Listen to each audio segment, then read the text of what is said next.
Hello, everybody. Bradley here, welcoming you into the first episode of vbcast, a brand new podcast I am starting on this YouTube channel or in the podcast feed if that is where you are listening to this. In this very first episode, we are doing a creator spotlight with SassyGamerLady. You will recognize her from the Civ Give, where we were neighbors and we had a fun little relationship there. My goal for this podcast is to do one of two things, or two of two things, but in this episode, one of two things, is to take people from the community, not just the Civ community that we're familiar with, but from gaming in general, people who create content on YouTube, on Twitch, on Facebook, wherever it is they're doing it, and just sit with them and have a chat as if we bumped into each other at the pub. So this episode is 3 hours long. It's an extensive conversation. We bounce around a lot. There's not a lot of consistency to the topics or anything, and that's exactly what I want, for you to see me and these other content creators and maybe a little bit of a different light, us hanging around, us having a little bit of a chat. For this first episode, I am aware that the audio for me is a little bit quieter. I overcompensated because you guys on YouTube often tell me it's too loud, and I overcompensated a little bit. So I will work on that in the future. Otherwise, though, I am so happy to welcome you into this first episode with SassyGamerLady, and I hope you enjoy it. Hello, everybody. Bradley here, and welcome into vbcast for the very first episode. Today, I am sitting down with SassyGamerLady to chat about literally anything. We'll kind of see where this goes. I could write a long introduction, but no one is better at introducing themselves than themselves. So, Sassy, would you like to introduce yourself to the audience? Well, I feel like I've been thrown under the bus. Hi. Sorry. I am SassyGamerLady. Where does that name I come don't know from? where to go from there it's now. okay. It's okay. Where does that name come from? I feel like it's obvious. With this one, I feel like it's going to be pretty easy. But where did you get that handle from? Me, Sassy, never. No. It couldn't be. It couldn't be. I've been gaming for a really long time. My first encounter with gaming was Atari. Nice.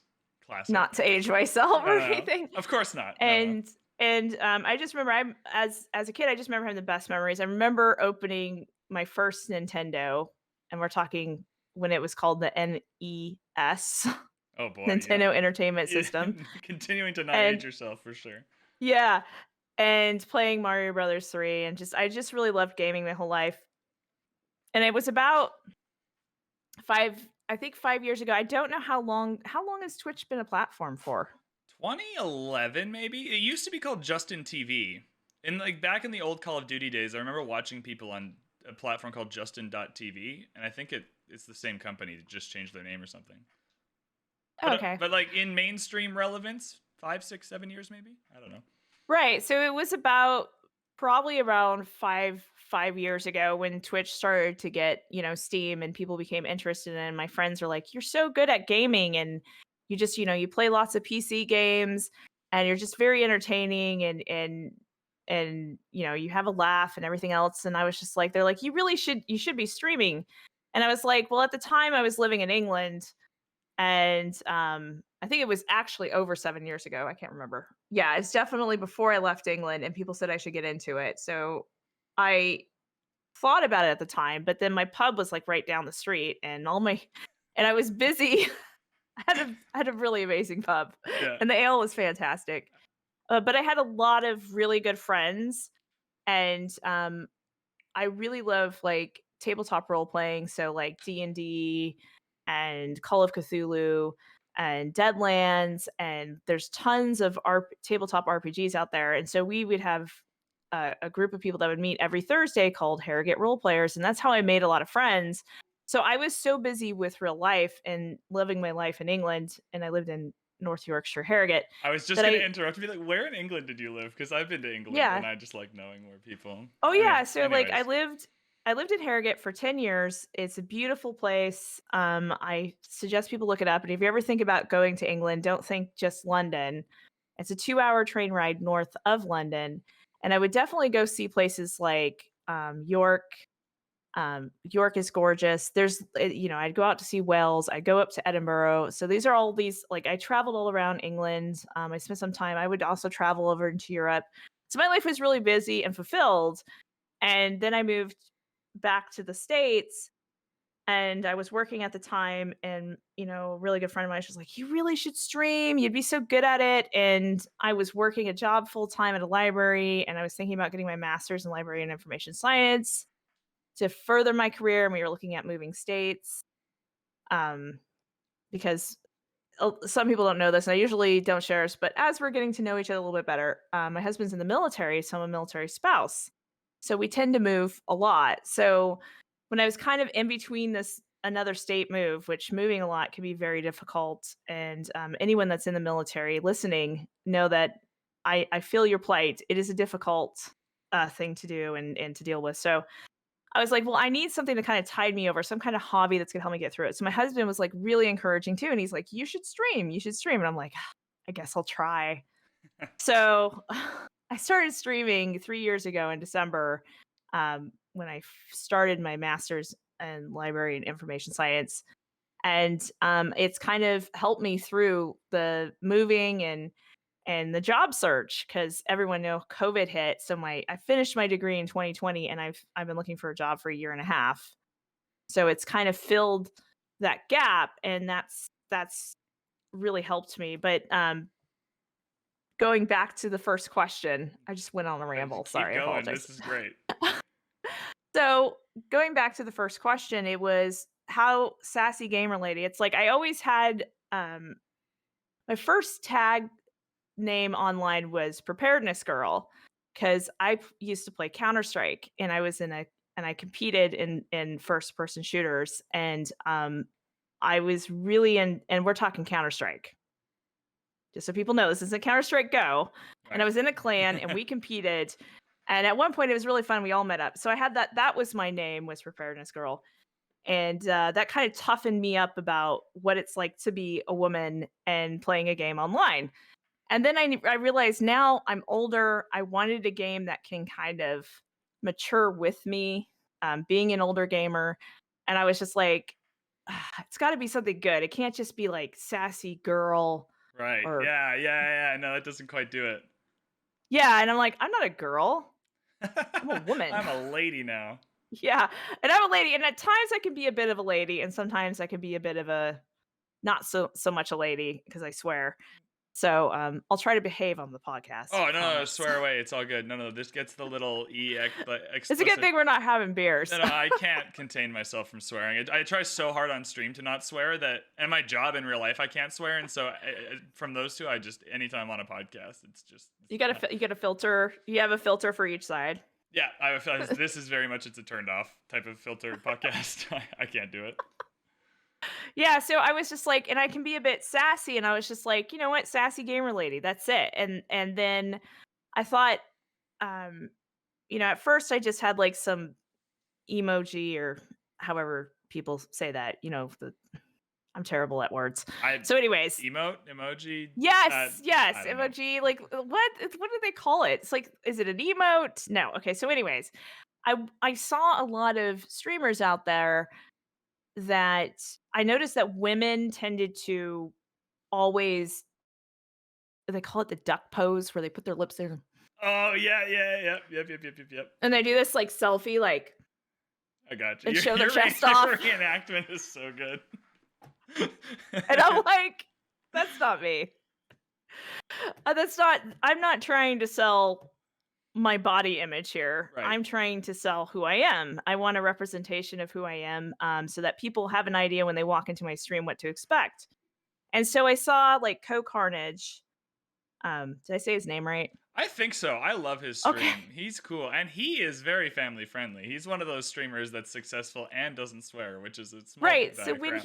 when he first started out, my husband had said, "Hey, check this streamer out," and he had maybe 1,000 viewers under that when he first started out, and that was like 3 years ago. And like now he can have up to 20,000 viewers. He's great on those game releases. I don't watch him often, but because he plays variety, I like tuning into his stream anytime a new game drops to see if I want to play it. Like, I remember the Borderlands game was like that. The new Borderlands came out, and I was like, oh, I'll tune into Carnage. He's going to play it. And I'll get a good idea from him. He makes those cool YouTube videos about, like, should you buy this game, should you not? And he's a great streamer. Yeah, so he was kind of like, I saw his symbol, and I'm like, that really represents him. And then I was watching another streamer because he does a variety of streams, and especially like RPGs, that tends to be his bread and butter. He's a huge fan of like Pathfinder, which are some of my favorite games.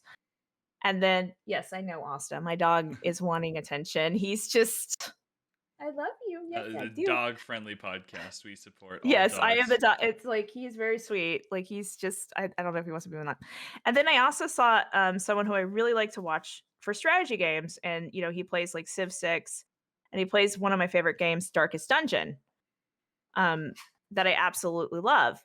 And I was just like, and it was Filthy Robot. Ooh, I never don't heard know of if you Filthy remember. Robot. Yeah, he actually has like somewhere between 200 to 500 viewers at a time, and he focuses on mostly like strategy games like Battle Brothers, like I said, Civ 6, cuz I was trying to learn how to get better about Civ 6, and it was like right when it first came out, so I started watching Filthy Robot, and he has lots of really good videos and tutorials and things like that, and he plays all the games that I like to play. So I was like, well, I really like his symbol because it's like, it's like a symbol of a robot fist. And I was just, and that's kind of like how it came together. Like I made the design myself. I kind of did a sketch, and then I went to the person that did some of my emotes and I said, can you make this better? Can you draw it and make it better? So that's kind of where SassyGamerLady came from. Was I love to game, but I tend to throw sass Right. because it's just who I am. I love sarcasm and humor, and I believe in kindness, but at the same time, it's like if someone's gonna be coming into my stream and trolling me, you got another thing coming. Right. Fair enough. Do you feel over the course of your streaming career that has served you well then? Creating a brand, an image, a name, a photo around a specific part of yourself that you want the audience to kind of know about from the hop. Do you think that's worked well for you? Yeah, I think it really has. I think it's harder for it's a very strange place for women when streaming. Because there's a lot of harassment you face. I know that sometimes people go, "Oh, you don't face harassment," and I'm just like, Oh, there's so many. We'll talk a lot about this, but it's unreal. It's unreal. You can't even start. It's ridiculous. It's yeah. absolutely So ridiculous. I mean, when you look, if you go into the Twitch settings and you bring them up, and you look under how to set up filters, it's bad when there's a filter specifically for misogyny, if I'm saying that word right. Misogyny. Misogyny. Yeah, Yeah, sorry. Wow. no, I it's just all totally good. killed that. I'm don't, so don't bad worry at about it. pronouncing words. I swear I'm literate. Yeah, it's all good. Yeah, so there's literally a setting for that. Yeah, that's really And bad. I I didn't think, even know that till right now. That's a big red flag. Like are if you looking at it? Like I'm look it up. not, because I have this recording my desktop Okay. audio, and so anytime Yeah. I go to a different browser or click it, it'll come on the pod. Okay, because I'm gonna bring up the filter and I'm gonna read it off for everyone under because it's under moderation, and you look under auto mod rule sets. It literally says demonstrating hatred or prejudice against women, including sexual objectif object. Objectification. Yes, thank Yeah, you. no worries. There's literally a setting for that. Is that a turn offable setting? Is that something you can toggle, or is that permanently? You can toggle it. So you can set it you can No. set it to maximum filtering. All right, I'm gonna try and look at this without going on the. Okay, so if you go into moderation, because a lot of people use they use lots of different kinds of bots, Right, like Moobot or like Nightbot. Nightbot. Yeah, so Twitch actually has their own bot system. So if you go into your creator dashboard, click on moderation. All right, I'm getting there. I've never Yeah. been to this part of the Twitch dashboard. I Settings. like whenever there's a new technology, I like to delve into each part of it. I read everything, and then if I'm not sure about something, I look it up so I can learn more about it. This is unreal. They let you. There's 4 different filter options for how much misogyny you want to allow in your stream. Yes. Unreal. That is insanity. Good. I mean, this whole page is insanity to me. I mean, read it. You can read it out to people because some people might not know where this setting is. Yeah, if you go to the moderation in your Twitch dashboard, it literally gives you like discrimination and slurs, two things that you don't want on your platform, but then lets you decide how much discriminating and slurring you want to do for a variety of categories, not just misogyny, disability, sexuality, this sounds very suspicious. I wonder how this works. That sounds like a terrible idea. Why is it not just on maximum filtering all the time? Because you'd be surprised where things like it could be something very innocent And it and gets it can come. flagged, like the system Yeah, overcompensates. yeah. I But don't know about that. That seems misogyny, suspicious. I have that set to maximum filtering, just so you know. Yeah, no, obviously, yeah. I'm surprised that it gives you. I've never looked at this screen, so all of mine is set to less filtering, just because I use another. I have people that are always around to moderate, but I just use another bot. But yeah, that seems suspicious. I don't know if I'm vibing with this page. This seems very, very, very suspicious. I mean, Interesting. so I have Nightbot and I have my auto mod set up as well. Yeah, well, we're on the topic though. I put it in our show notes Sure. here, but it's a good time to bring it up. I kind of wanted to know, just with whatever you're comfortable sharing, kind of what your experience, probably just on Twitch, like as a platform. One of the questions that came into our Discord for us to talk about was the things Twitch needs to do better to make the platform safer. But what has your experience as a woman streaming on the platform been over the last number of years that you've been doing it? Tough. Yeah, no I doubt. think that's the reason why and I do have a good story about this. It was right when what was it? The second? No, was it the last expansion of Civ The new 6? Frontier Pass one, like the last N- year-ish, or the one before no, that? the Gathering Storm. Gathering Storm, yeah. Gathering Storm came out, and I was streaming on Civ here and there, but I came across the game mechanic and I'm like, oh, I really like this guy. He's really sweet. He's very nice and kind. And he has kind of like the same philosophy I have with, how you treat a community and you're chatty and you're nice and all that. And so I'm very talkative. So everyone started, oh, you have bubbly too? That's hilarious. Oh So do yeah. I. Oh no way! That's perfect. Oh, that's so cool. And in Canada, they market this like Michael Bublé from Vancouver, and I live in Vancouver for those listening. And Michael Bublé is from here, so he does like Bublé like as the ads. Oh, that's And so I hilarious. assumed it was a Canadian thing until this moment. I did not know this was an international. I thought Michael Bublé was spearheading a Aw, see, it Canadian. has a little smile on it. Yeah. Oh, that's so cool. I It's think yours has lipstick. does mine? Wait, put yours back Oh up. yeah, Look. no, mine's cherry though. Mine does have Oh, it's lipstick. cherry. Yeah, I Oh, think that's that's because it's why. cherry. I have a one sec. I have a blackberry can here. Yeah, no, this one is a bow tie. This is cool. I thought this was a Canadian thing until this moment. I know. That's very funny. We so got distracted. That's hilarious. No, that's okay. That's okay. Anyways, you're talking about TGM and his stream and his Yeah, community. yeah. Yeah, so TGM. And so he's like, hey, why don't all of us content creators get together and do a multiplayer stream? And I'm like, oh, that'll be a lot of fun. Heck yeah. So we did it. And it was not the best experience for me. In what way? And well, what happened was, to start with, it was terrible. I was in a bowl of mountains.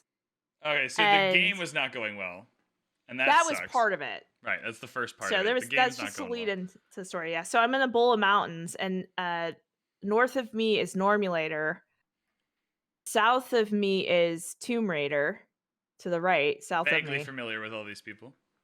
Yeah, and bottom left was Eminem. No idea. Anyways, that probably doesn't Okay. matter that much. Yeah, so I was like, it wasn't going well. There was no way. And like Tomb Raider competes. He's incredibly competitive he does multiplayer. That's all he plays. Oh boy, yep, that's a problem sometimes. Not all the time, And but sometimes that can be an and issue. Normulator is very good. Yeah, Normulator is fantastic. Yeah. Yeah. So it wasn't going very well. And then I got hate rated.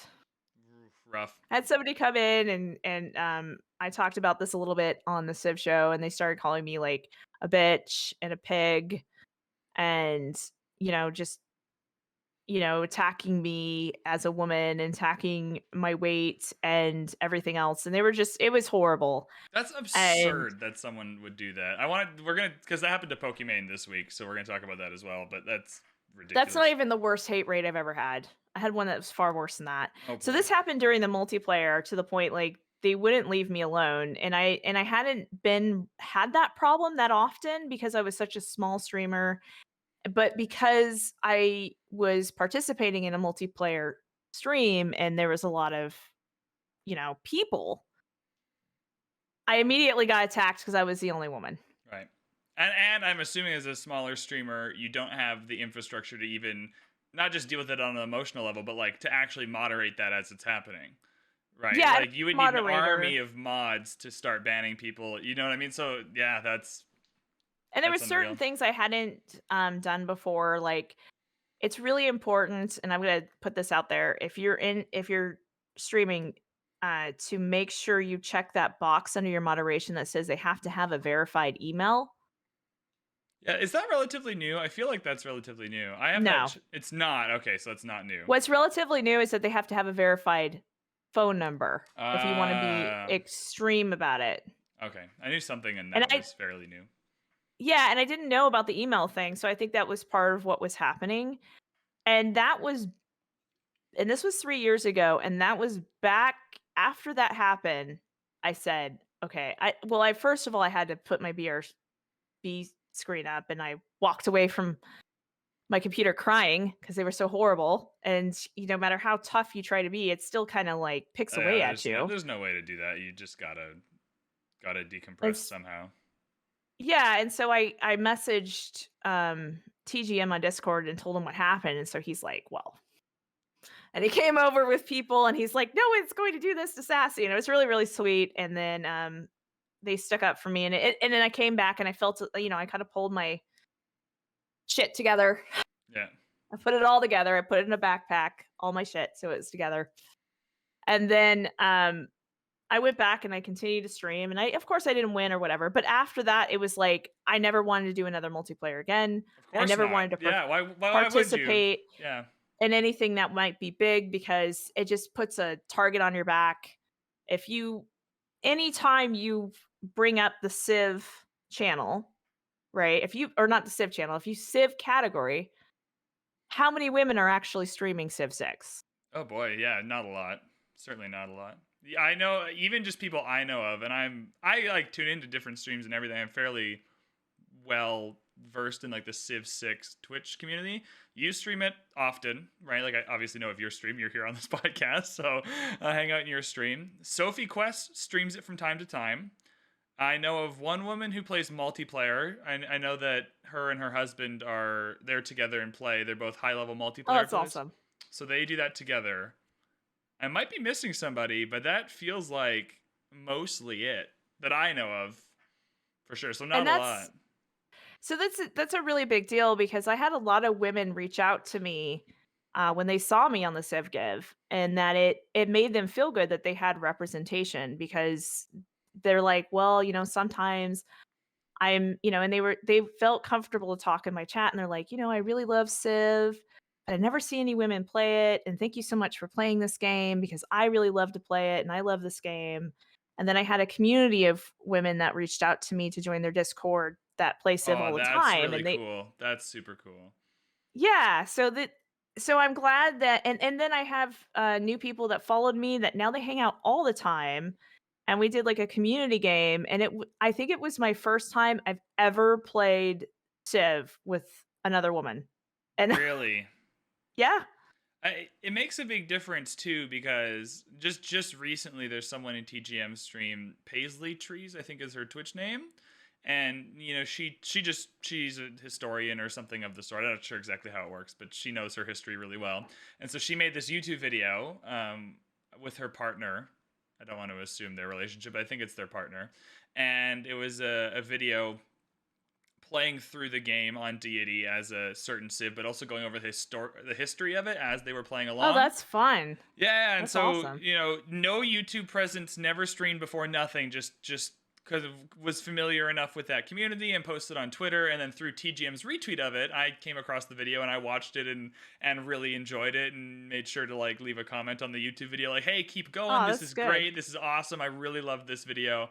But from there, since then, I know that she was on TGM's kind of community night where they were chatting about where he was having that kind of swings and roundabouts of people on his Discord hanging out, and that was super cool. And I think it probably makes a big difference that you were on the Civ Give and you're putting yourself out there, and despite the hate raids or Oh, whatever is going on, thank right? you.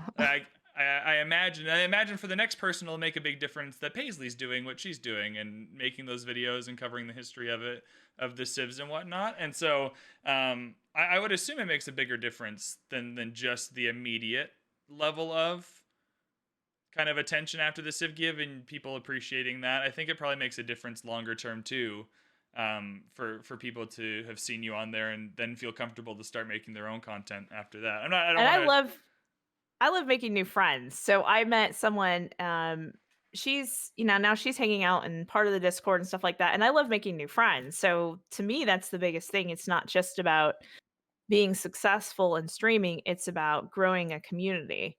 And I I used to, cuz I used to run a Conan Exiles RP PvP server.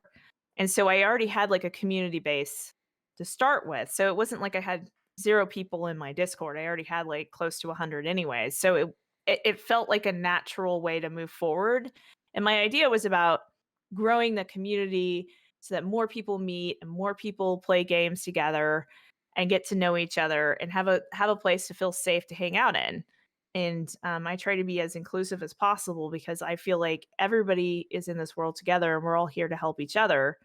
And the best way to do that is by growing a community that accepts people for who they are. Absolutely. So, Do you I want to circle this back to the question about Twitch as a platform. I remember listening to that yeah. interview you did with the Civ show. And there's definitely two parts to Twitch as a platform. One is the community part that you and I are a part of, right? We have a responsibility for our communities and making sure they behave. And I know just within the Civ community, which if you're listening to this and you don't actually follow my stream, I play a lot of Civilization, so that's the community I'm most involved in. We have like a Civ Interpol Discord going on. So if you get banned in one of this kind of Civ channels that we all hang out in, right, and you do something, you'll just get banned in all of them, right? So we all have that kind of collective responsibility to make sure our streams, and we even kind of make sure like within our streams, if we're rating each other or whatever it is, that those people that then go to those streams are well behaved and kind. And that's on each individual streamer. Some people do it better than others. Some people have no regard, like hate raids. That's just someone doing the exact opposite and using like weaponizing their Mhm. community. And so people are not It just often, disgusts me. yeah, people are Just not often good at it, but there is a level of personal responsibility. But then there's a platform, right? Twitch has a lot to do with making sure their platform is safe and usable and where people can come on, and what they advertise is that anyone can go live, right? Like anyone can just start playing yeah. games. What they're advertising as a product is that it's free, it's easy, you got to put a thing on your screen, use OBS, your Xbox Live thing, click go live, and voila, you're streaming to the metaverse of people who want to watch video games. So Metaverse. yeah, I don't know what word I'm looking for there, but that felt It right. sounds like such a meme. That felt right to me. That kind of how Twitch advertises, right? They don't what they don't advertise is like, hey, this is really hard. There's gonna be a lot of people on here that Yeah. are mean to you. That's not what they're advertising, right? And so the platform It's has very true. the platform has a responsibility to live up to how they advertise themselves, and how Twitch advertises themselves as a safe, fun place where anyone who enjoys video games and wants to broadcast that can do it relatively easy, simply, and for free. So how do you feel Twitch as a platform does in that? And I'm going to assume probably not well considering the hate rates. But I think how do you feel like it's changed over time, and where would you like the platform to go in that regard? I think I was reading a article because you brought up Pokemon, and um I came across one of the articles about her, and she was talking how there should be like a kids platform And it's really interesting because I was just discussing this with the Civ Give that I think that even though people can set their channel to mature, Yeah. I really think there needs to be two separate platforms. If somebody wants to be exclusively 18 plus, and we're talking 18 plus content, Right. Like you the know. hot tub stream type thing. Yeah, that's Gotcha. exactly what I was gonna say, but I Yeah. let you say No, it. no, it's all good. Would you include like excessive swearing or just like is that also kind of where you would define 18 plus, or like where would you I draw the think line? 18 plus is anything that like over sexualizes things because Right. I don't think that's So appropriate for children. not necessarily sexual acts or anything. Those are already banned, but anything that's overtly sexual for the purpose of sexualizing the content. Yes. Okay, cool. I'm not trying to have a judgment. I'm just trying to make sure we're on the same page with like where you're drawing the line for the separate. Yeah, I think that's really from it's I mean if somebody's like, well they have all these things like, you're not to promote like you have to wear a certain amount of clothing. Right. And I mean some of these It's very women, convoluted. It's a very convoluted system by which they they're sitting moderate there and those I'm channels. like, I know that's not a bikini, girlfriend. Right. You need to Yeah. go slap some clothes on. Fair enough. Come on, let's get real here. Yeah. And so what how would that affect the so you have this separate platform, the hot tub streams, those types of things are moved to that platform. How does that change Twitch for you and your community and other people on the I platform? think it would draw people that tend to want to sexualize women to that platform because that's what they're going for. I'll tell you, there's nothing more annoying than when a troll comes into my chat and he's like, "Where's your hot tub?" And Right. I'm like, "Dude, you're in the wrong place." Right. So the idea being that if this separate platform existed, that those people who are the people who are overtly sexualizing their content can go over there, but then the people who are looking for that are also over there and thus not on your stream or on someone You else's. would hope, You would but hope. that's not necessarily the case. I mean, there's just people out there and you can't control everyone's behavior.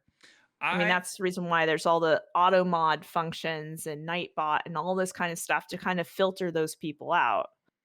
Yeah, I want to give you kind of some of my thoughts on Twitch a little bit too, and I want to see. I'm curious. I've never talked about these, and I'm not going to talk about it from a perspective of like being a woman on Twitch because I'm not. I get the easy road on Twitch, and I don't get hate Hey, rate. you get to wake up and you don't gotta slap that makeup on No, your I face. don't You can have choose to. to. I don't get the hot tub questions. I don't get the hate raids. I don't get any of it. But just from trying to make sure that my community is being respectful and inclusive and kind and Right. those things to everyone, not just to women, to all the streamers out there.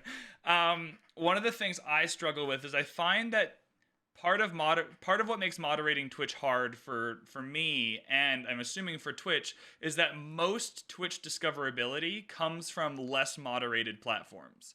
So almost all of my Yeah. Twitch viewers came from YouTube. And when you come from YouTube, you can comment whatever you want in there. I don't even read them, like unless it's so bad that an auto thing gets deleted. Like there are thousands and thousands of comments on YouTube and you can't sift through them all, right? And so that form of interaction is heavily unmoderated and often unlooked at or unknown. And so when those people who play by those rules on YouTube then come over to Twitch, 80%, 70%, whatever it is of my Twitch audience came from YouTube, where there's just a different set of rules and ways you can interact, and you're not interacting with the person directly. Like I've pre-recorded the video, I've put it online. Whatever you put in Yeah. the comments is not happening to me live. By the time I see it, I've had a chance to like decompress, have a laugh about it, delete it, and just Exactly. move on. It's not happening in real time. So I feel like those lines can get blurred in a way that makes it really hard Mhm. to transition a YouTube audience into a Twitch behavior model. And it's the same with TikTok as another platform that a lot of people will come to streams on too. And it's just moderated in a very different way. And I found that really, really difficult to take people from YouTube who are kind of predisposed to behaving more poorly there and converting them to a culture of like, hey, not only can you not behave poorly here, like that's not acceptable, but also this is happening live. Right? This is being moderated live. Anything you say to somebody is kind of hitting them live and they have to react to it in front of an audience. And so it almost makes any kind of mean comments or rude comments or whatever even worse, because that's happening to you when you're in front of an audience instead of 3 days later after you've posted the video That's and true. you've completely moved on. So I don't know how much of that's a problem for Twitch, and it's certainly not an excuse, but I've always wondered, like, internally at Twitch, how they deal with that, because most of the people who watch Twitch did not come from Twitch, and they follow moderation rules from wherever they came from, which isn't an excuse for their behavior either. I don't think Twitch handles it well, and I'll give you an example of this. Sure. I had probably one of the worst hate raids in the 3 years I've ever streamed. And they came in, it was kind of weird. They had these things that looked like milk jugs. Okay. You see where this is going? I'm not following yet, but I'll get there. Again, this doesn't Okay, happen. This so, doesn't like, happen to me. So It was like gallons of milk. okay. It was an emote with 2 eyeballs. Oh, okay. Now I see it. I gotcha. Yeah, not ideal. And then they started slamming all of my chat with it. And they weren't saying much, but they were making me feel very uncomfortable. Like, I just got like the creep factor times a million. And I was like, and then they started saying some creepy stuff. And I was just like, I'll be right back. And then I'm like messaging my moderator. I'm like, ban all these people, ban them now, ban them now. And the worst thing about it is when I'm like, one of my moderators at the time, he's like, I'm going to go investigate who it is that raided you. And he went and investigated. And this guy apparently would do what his community would call rape women in chat. What the fuck? And they would choose women to go into and raid so that they can make them feel so uncomfortable, like they're feeling raped. Gotcha. Basically. And they thought this was acceptable behavior. Well, obviously not. Did Twitch do anything about it? I'll get into that. Okay, cool. And so I didn't want to watch too much of it, but I was just like, my moderator's like, you got to see what this guy's doing. Because then I saw what he was doing. And I was like, WTF, man. Okay. I'm like, what is this? This is scary. You can swear, let it out. It's all good. Yeah, I was like, what the fuck is this? Yeah, we're getting the little and then, explicit thing. You're all good. Yeah, and I was just like, it still kind of creeps me out, because I'm like, and they would joke about it. They'd be like, okay, let's go rape this woman in chat, and let's go rape that woman in chat. And then they would talk the names, and then I knew they were targeting me because they're like, oh yeah, let's go get SassyGamerLady. And I'm thinking, who is this guy? Like, I don't even know. He must have been a lurker that had been watching me for a while. Right, and went to this guy to say, on people, like, I'm gonna find someone to target. Yeah. And then they came in and they came after me. And I reported it. I never heard back from Twitch ever. Interesting. And the guy is still on the platform. Oh boy. I don't even know if anything happened. I reached out. I'm on the I'm part of a stream team. That's a super chill people. So I reached out to my stream team and I said, please, can everyone report this person? And I reached out to someone that was kind of higher in my community, and I said, could you please report this person? He's like, well, make sure you do like a screenshot or take a, I took a screenshot. He's like, you should also do a Twitch clip of what he was saying before he raided you. And I said, look, I cannot physically go and look at that because it literally makes me sick. But also, like, it's not hard for Twitch to do. It takes 30 seconds to go and, like, if you just report someone and say, hey, at the end of their stream, they were, like, doing their rape women hate raid thing, that doesn't take long for someone at Twitch to investigate that. Like, it's like, click on username, click on videos, click on recent broadcasts, and it's there. So my friend, he did the Twitch clip for me, and he also downloaded it for me in case I ever needed it, because I didn't even want it on my computer. I was so disgusted by what I saw. I was like, and this guy tends to, I don't know if you guys ever watch Old Man Said This, but he tends to, have lots of dick jokes and stuff like that. But he stood up for me, and he like ripped this guy a new a-hole on Twitter, and everyone on my stream team, it's called the Guild Heroes, because it's like 48 streamers, and we're all very like community friendly, inclusive, and all that kind of stuff. I said, please guys, just report this guy. And then I went to the game mechanic and I said, could you please get your community to report this person, because this is somebody that should not be on this platform. And because it wasn't like, at first I didn't want to do anything about it, and then my moderator's like, you should do something about it Absolutely because should do something about it, but I that's can understand the he's need doing not to. that to other women. Yeah, it's one of those things too where like, yeah, like you don't want to interact with it or do anything about it, but also you kind of have to at least try to get this guy And off so the my platform. moderator followed through and then started seeing what this guy was doing. And he didn't even get a ban. He didn't get a suspension. He got a little slap on the wrist and he's like, yeah, I need to be a little bit more careful now. And that's all that happened. Unfortunate. Unfortunate. And I'm going to take a guess that happens all the time. That's my guess. I'm not positive on that, but I'm sure it's happening all the time.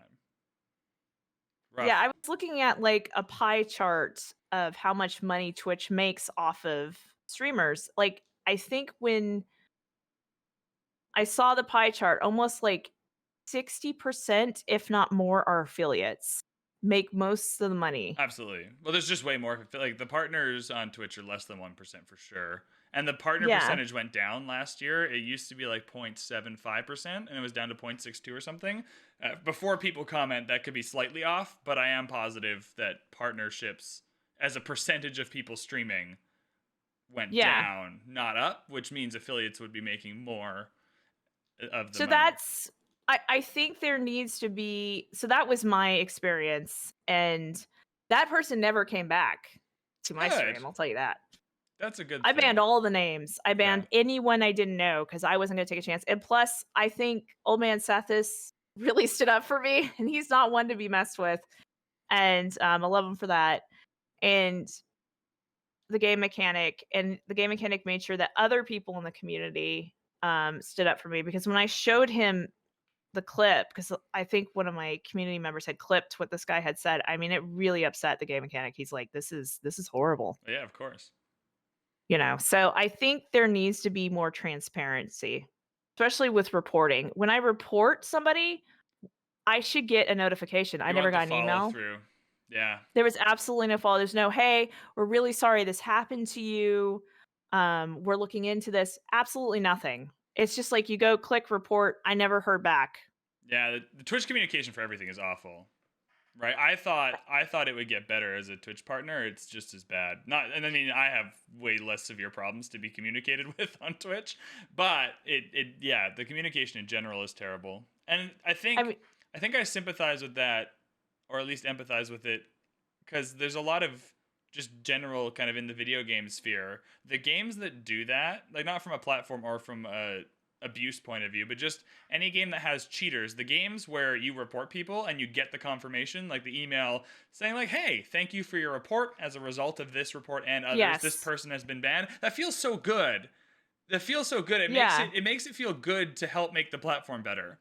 Right? It motivates you to do it again. Like next time you see the cheater or you see the person abusing other streamers or whatever it is, it makes you motivated to go and do something about it, because it makes you feel safer too. Absolutely. Like they never got back to me. Yeah. So how was I supposed to know anything was done? So I mean, for weeks I felt really unsafe to stream, because I was just like, you know, you try to feel comfortable and you try to put yourself out there, and that goes back to my first experience, like I said, 3 years ago. After that happened, I put myself on follow mode only. And some people say, well, you know, that will put people off, and maybe that's why you're being hate rated or abused or whatever. I mean, I've thought about making like a poll to see what my community would think, if they would be, because it isn't just about me. That's the thing. It's about my community too, not being abused. You know, and I don't want to see people abused. So it's been tough, but you know, I put it in my about section. I said, you know, I'm on follow mode only, and this could put people off. However, it protects myself and my community, and that's the reason why. And it's not like it's a 10-minute, you have to hit follow and it's 10 minutes before you can chat. It's just that trolls are lazy. And they don't want to. The extra click is too much. That's too. So I'm going to make them work for it. Yeah, the 10 seconds. That's interesting, actually, that's helpful. Because I was just about to ask, isn't follow mode only literally just, you just have to click follow quick? Like, it's not a cooldown. And that helps. Wow. That's an especially with the. Especially when they have names like Wrinkly Foreskin. Right. That's yeah. Yeah, no, I gotcha. You know that you just They're not gonna instant click the ban. yeah. They're not. No, no, no, I'm serious. I had someone follow me with the name Wrinkly Oh, Foreskin, I and I just don't had a doubt it. laugh, I don't and doubt it. I just went ban. Yeah, no, I don't doubt it. The last thing kind of on this topic that I wanted to talk about is separate from kind of abuse and hate raids on the platform, but something I just hear a Yeah. lot in the streaming community that I cannot stand. It makes me so What? I don't know why it makes my blood boil, and maybe that's just because as content creators, you just know how hard it is to be successful in any kind of way on YouTube or Twitch or whatever. But all of these fucking people, oh my god, you see it a lot in Facebook groups or whatever about Twitch. I put it in the notes as dumb alpha bro assholes, but you can describe them any which way. That'll say things like, this one's the most common one that I hear. It's like, my stream is not successful on Twitch, or I'm struggling on Twitch, or I don't have this amount of viewers on Twitch. Dumb alpha bro.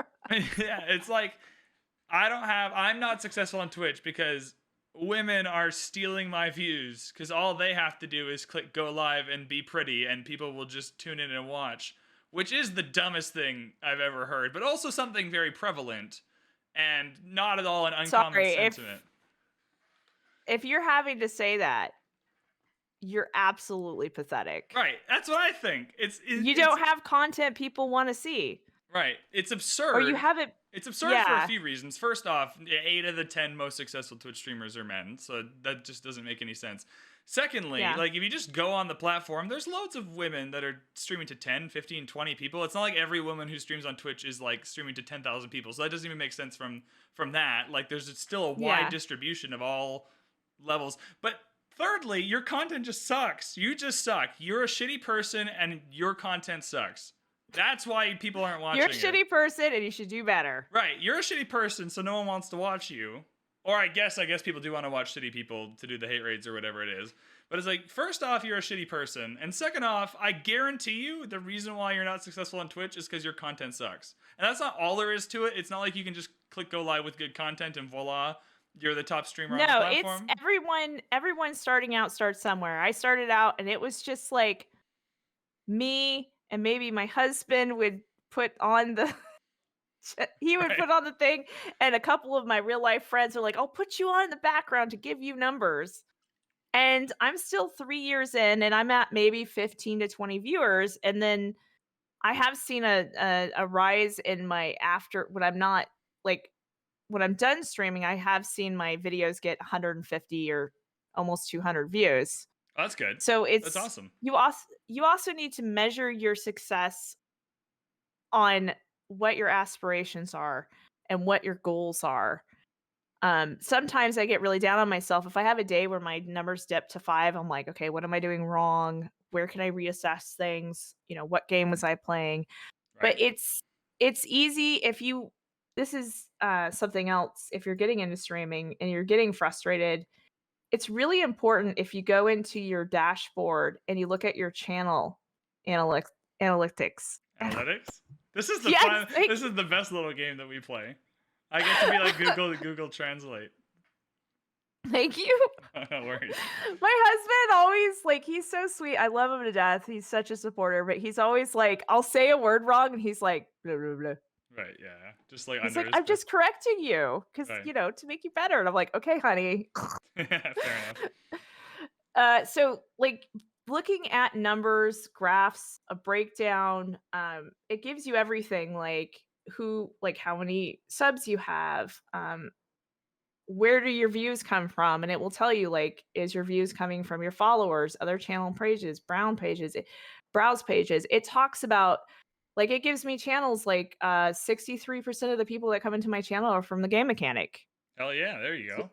That's awesome. And before, when I started to get better at streaming, before I started, I did a lot of research. And I think it's really important. There's a lot of really good videos, and I can always give the links to VanBradley, and he can maybe put it underneath the channel. You put it in the show notes. Yeah. I'll put it. Have pretty big show notes. Yeah. There's some really good videos out there about how important it is to network. It isn't just thing for sure. It's not just about streaming.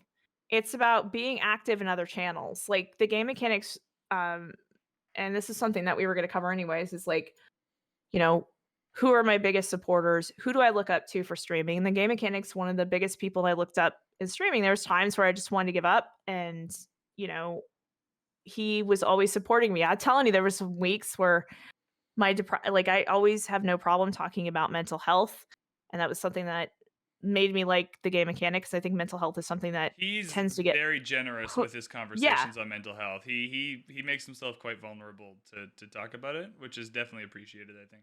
and it's important because mental health is something that's kind of always put on a shelf in the back of the corner, like the elephant in the room, and it shouldn't be. And so just having that person there to be supportive, and I could be having a bad day, and it's almost like he just knows. And then I get rated with like 250 people. Yeah, right. And It feels like it's meant to be, like right at that perfect time, right when you needed it, right when you needed that boost. yes, and the game mechanic comes in like whoosh, Yeah, that's really cool. there to lift you up.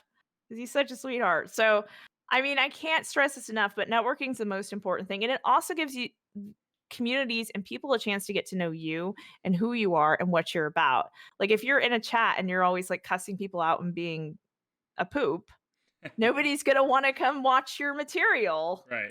You'll probably Exactly. be the DAB, part of the DAB, which is the dumbass bros. Yeah, what are the dumb alpha bro assholes? Don't be a dab. Don't be a dab. Don't be a That's dab. exactly right. Don't do that. That's not good. So, like, I think that's a really important thing. Like, I started out with just 1 or 2 viewers. You need to set expectations for yourself, and you need to set realistic goals, and you gotta decide, why am I here to do this? If I was only on the platform to just stream, um, I wouldn't be successful. I'm on the platform in my mind to grow a community, make friends, and give people a safe place to come and hang out and get to know each other. And I think that's the reason why it's been slowly growing, but a lot of it's a lot of factors. It's also about timing. I feel like maybe if I started streaming when the platform first came out, when all my friends said I should have done it, I would probably be way more successful. Do But you so have? How do you define success for yourself? Like, what are your overarching? Like, where do you want your stream to go? Do you have anywhere specifically, or is it just I'm I just gonna keep doing it, hanging out, having a good time? I think it's a little bit of both. It's a little of column A, it's a little of column B. Right. Gotcha. I mean, I would love to see my community grow. I'd love to see my Discord full all the time and everyone in different chat channels playing games together, hanging out. To me, that would That's be cool. really successful. When you, Um, yeah, there is really there's very few better feelings than going into your Discord server after you were off for 2 days, or I work in a place without cell service, so frequently I just can't be on Discord for a whole day, and you go in and all your channels are white, like people have been chatting in all of them. that's good. That's a great goal. I've never heard anyone say that for their goals. That's a good one. Oh, thank you. Yeah, Don't make me blush. no, it is underrated. Discord, like, because that's where your community hangs out offline. It's an underrated one to have Yeah. a good Discord server. That's a great goal. Yeah, so that's a big thing for me. And that's the reason why, like, one of my monitors like, we should have a foodies channel. And so people will like, cook a really lovely meal. They'll take a picture of it and they'll share recipes. And I'm a big anime fan. I'm crazy about anime. Yeah. I love anime. How I much know do the you love different anime? genres. How much do you Huh? love anime? On a scale of A lot. A lot. Okay. I don't know A what's 10? You saved me from having to create a scale there, and I had no idea where I was going. I was just about to have to create it. I don't watch anime at all, so I was lost. I'm glad you saved me from that, because You're welcome. I was gonna probably You've been saving me from my mispronunciations, and I'm not even drinking right now. no. I was just about to go like dive deep into anime, and I had no idea anything. The reason why I was gonna ask though is I was just hanging out with Peppermint Butler in real life, and he talked a few times about Awesome. these different animes, and I was just so lost. I just don't watch anime, and so What anime? I can't remember. He was just very excited. We were just talking about like TV shows or movies we liked, and all of his Yeah. picks were animes or Marvel movies, I think, which is all Right. good. I just had no idea what he was talking about. And so, but I could tell he really liked anime. So I was like, I wonder how much Sassy likes anime. But I'm gonna assume I just know as the much. different genres. To start you out, one of my favorite genres is called isekai. Oh dear. Okay. So I don't know anything isekai, about it. okay, so isekai is a type of anime and based off of the manga. and Oh, I know that. short novels. Yep. And it's basically like something it's always set in Japan, which is hilarious. So it starts out like either it's some, it's usually some guy that works, a crazy like a job that's 9 to 5 and he has to wear a suit and he has to go in and he's not really happy with his life or they're a shut-in neat. Do you know what that means? You're just vibing with anime, and I'm just like, yep, absolutely. Shut-in neat means like somebody that's not employed or working on education or training. Oh, I didn't know there was a term for that. Yeah, it's a term for people that are shut-in neats. Oh, okay, interesting. So right now I'm considered a shut-in neat. So anyways, Right. so they're either like not working a job, right? And they're just going about their daily life and they're not very happy with their routine and what's happening in their life. Or they're like working a job and it just feels like a dead-end job and they're not really doing. So something happens, either they're playing an online role-playing game, like an MMO, and they get transported into this fantasy world. Like and reverse Jumanji? Like instead of Yes. the board coming to life, they go into the. That's Yes. cool. Okay, I'm with you. That So sounds there's cool. I'll send you one of my favorite animes of this is I think you would like. It's called Overlord, which is one of Okay. my favorites. I have like my top 5. I actually made a list. What is the structure of Overlord? How do anime structures work? Like 10 episodes a season? How long are the episodes? I really know nothing about anime. It depends on the anime. Like it could be 10 episodes a season, it could be 25 episodes a season. It could be something like crazy like Bleach where it's just endless. But like isekai is basically something either they're transported into it. Like that's one of my anime posters behind me right there. Oh, cool. That's cool. That's Sword Art Online. I, That's in my top 10 isekai. Top 10. And then That's so many shows. I love people who love anime because it's no. That's my top 10 under isekai alone genre. Oh, I have okay. there's different genres of anime. Right. I this is the whole Isekai seems like where I would settle. Without knowing the other ones, that sounds cool. That was a good way or to something yeah, or something happens to them like they get killed and then they end up in this alternative universe and it's like they're reincarnated into a fantasy world and they have to like live out their spiritual self in this. And that's one of my favorite animes called Konosuba, which is hilarious. I'm trying to think, while you're talking, I'm trying to think of animes that I've heard of. I have watched Avatar: The Last Airbender, and I think that's it. And I don't even know if that counts as anime because it might like just, an American anime. I was just gonna say because it might just be that it's animated, and I'm considering that anime, but that's not what that is. Yeah. Yeah. Okay. That's what's happening. I'm trying. Honestly, I was like, I'm. Other than I'll send you links. Okay, you send me links. I'll send you links. Peppermint Butler, if you're listening to this, just know that I did listen to what you were telling me about anime. I was also drunk. So now it has fallen to Sassy to tell me about anime because I forgot everything you said. But I appreciate it. Yeah, I love fantasy. I love fantasy stuff. So it's like I'm a huge Lord of the Rings fan. I've read loads of fantasy books. It got me through my like whole teenage years. That and science fiction. Like I was obsessed with Dune. At one point, I was like, I'm going to be a Bene Gesserit. I'm going to start out with wiggling my little toe all on its own. Yeah. And I like read it religiously. Like I wanted to be a Bene Gesserit so bad. I really wanted to have the powers of one of those women.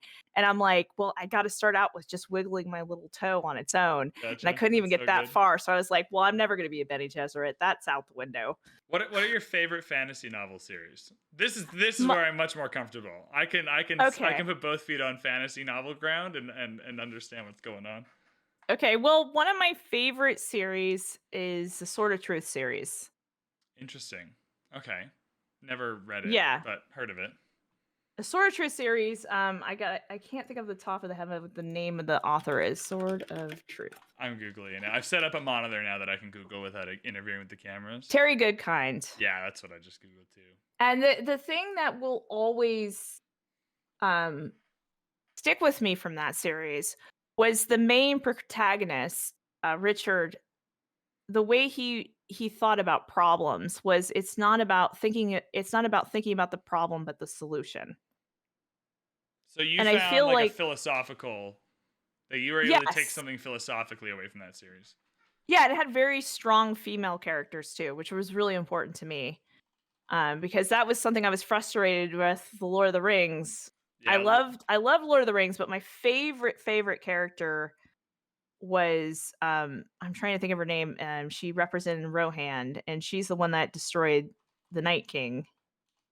I And I feel like I know this and I'm just blanking. it's not is it Egwin? If I'm saying it right or not.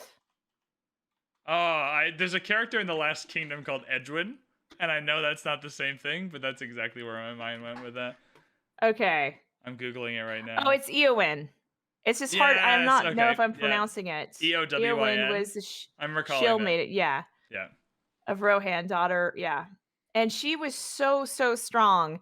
And it is so funny because when I was younger, when I read the books, I really wanted her to hook up with the Ranger, Oh Strider. yeah.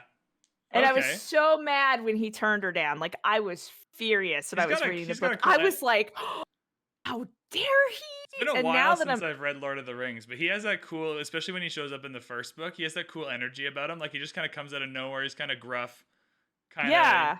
yeah, like a lone wolf kind of guy. And you don't know if he's a villain or if he's That's actually there right. to You help them. don't. That okay. I remember because he comes to them. They're in like a pub or something. I'm trying to Yeah, remember and how he's this. sitting there. Yeah. Yeah. They did a good job with the films. Yeah. Absolutely. And except for I have a criticism of the last film because I was really annoyed because in the film it's so important that he didn't just become king and people accepted it, that there was a prophecy that he had to fulfill, which is to bring the tree back to life. Right. I think it was, or the flower, like the flower he uses to cure everybody is unlocks this prophecy.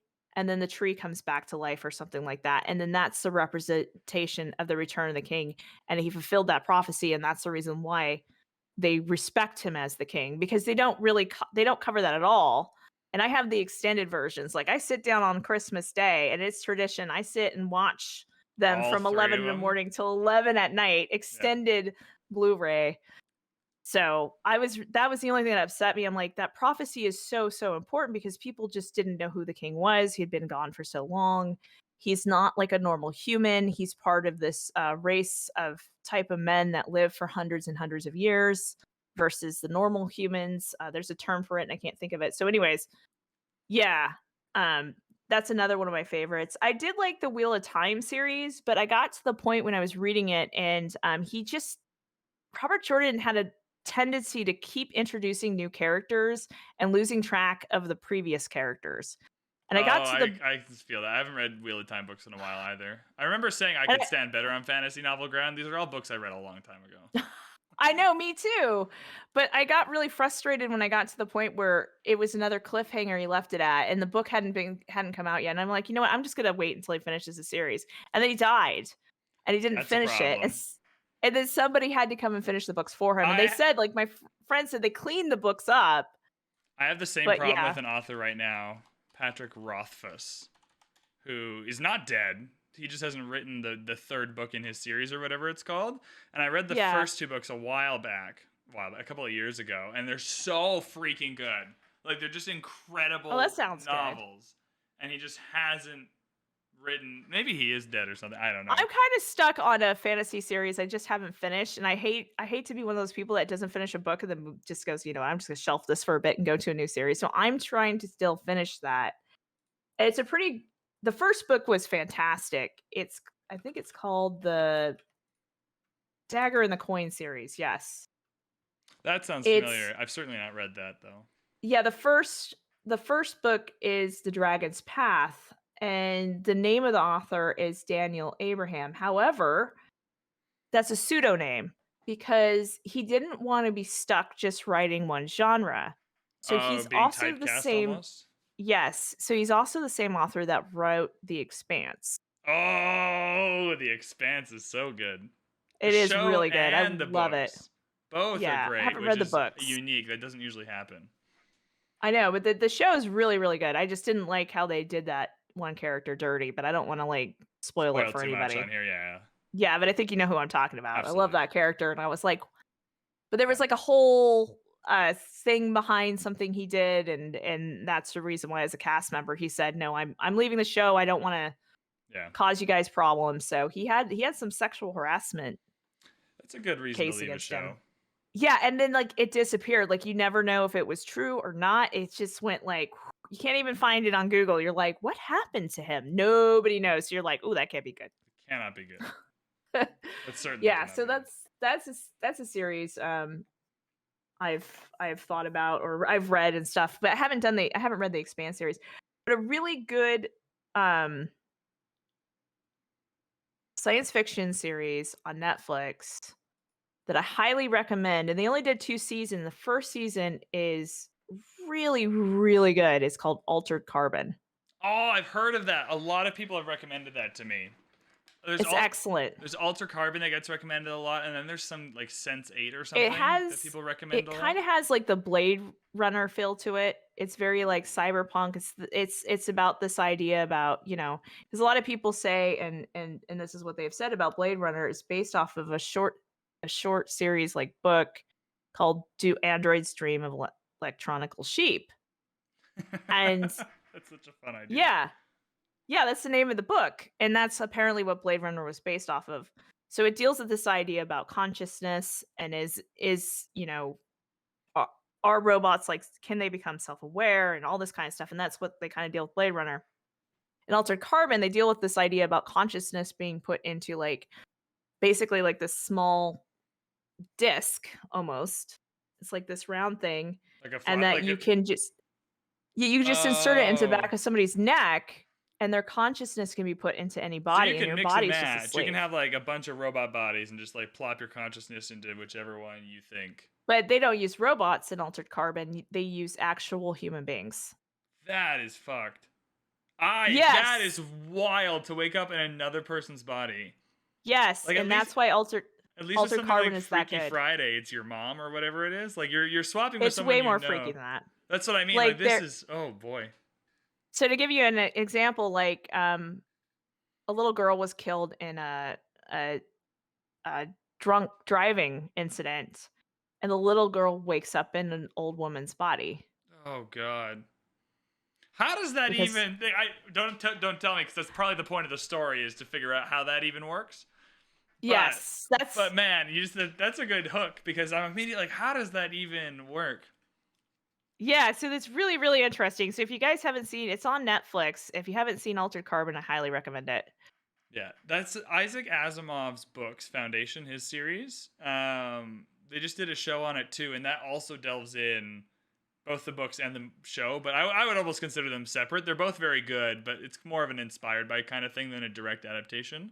But they both heavily deal with kind of robots and consciousness and there's rules of robotics, like robots cannot harm other humans or whatever. But what happens when the robots get mixed signals? Like which rules do you obey over others? How do you define to a robot what harm is? Like there's so many little And you know things. what? There's a really good anime about that. Wow, I need your anime Rex. I need to watch an anime. I do need It's to called watch one. VV. Well, that sounds good. That sounds very similar to And it deals exactly with those concepts and issues, and it has a little bit of time stuff going on with it. So if you want the right type of anime, I can send you stuff you'd be I interested feel like I just in. need Rex. I feel like I just need Rex, someone to point me in the right direction where to go, and then someone who will also deal with like random Discord messages as I'm watching it to complain about things. So that always happens. Okay. I remember introducing someone to the show Outlander, and Yeah. they just started as they were watching it. They would text me like their updates and how they were reacting to things. And I really enjoyed it because I knew what was going to happen. So I would think like I know, oh, they're watching season 2 this week, right? I know what's going to happen. And then as things would happen, they'd text me like, oh, you got to that part? So now... Oh, I have a good show for you. The problem with that is now I do that to other people. Like anytime someone recommends me a show or a book or anything, I think what they want is they'll send me the show or the book and be like, you'll like this. And then they don't want to hear from me about it until I'm done. And then I'll come back to them later and be like, I liked that. And they'll go, perfect.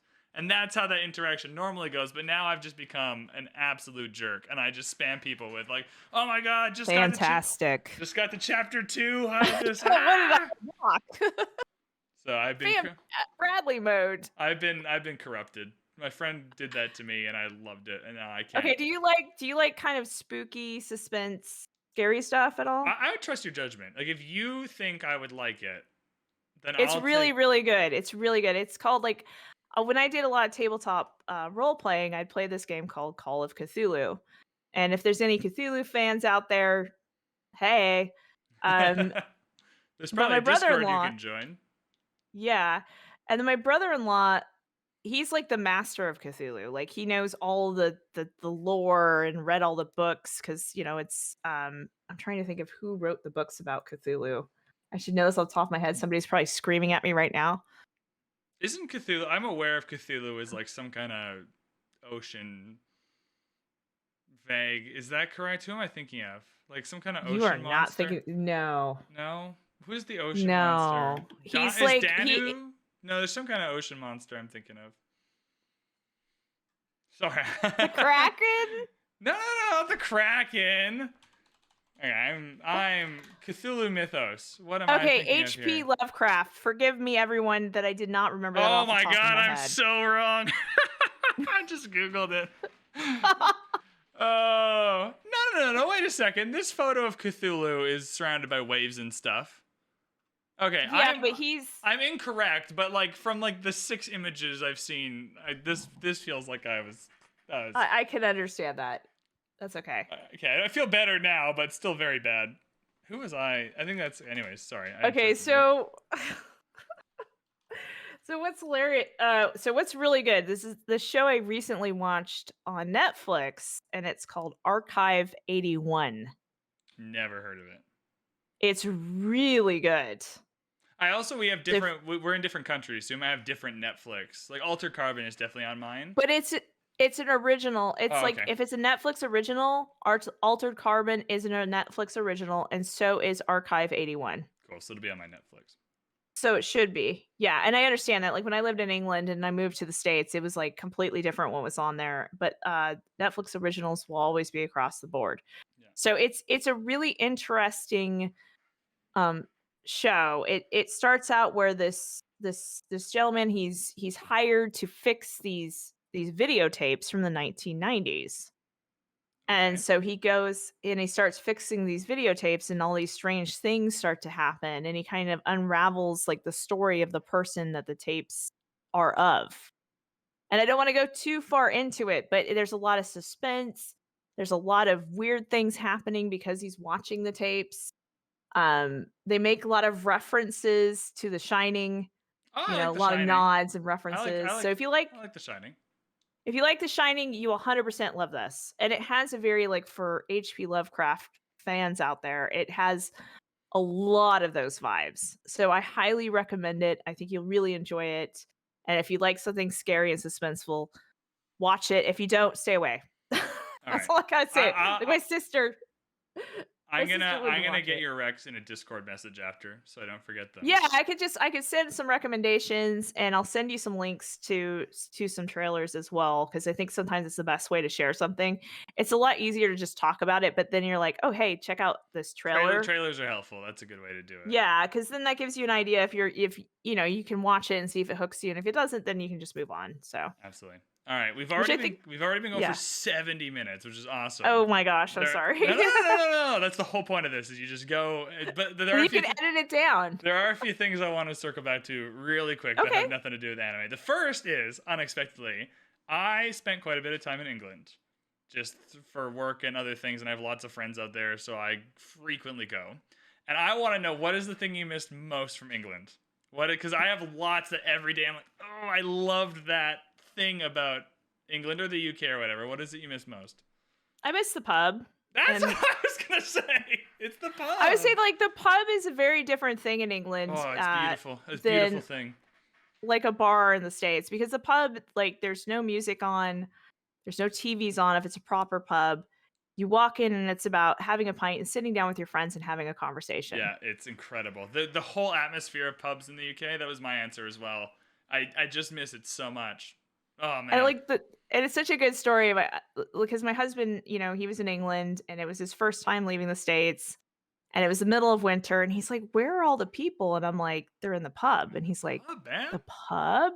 And then we went in, and it was just like there was like a roaring coal There's fire, fires in the pubs. It's yeah. and it's packed full of people, and you don't even need to have the heater on because there's so many people packed together, chatting and having a good time. Or if it's Sunday, they're having Sunday lunch, Yeah.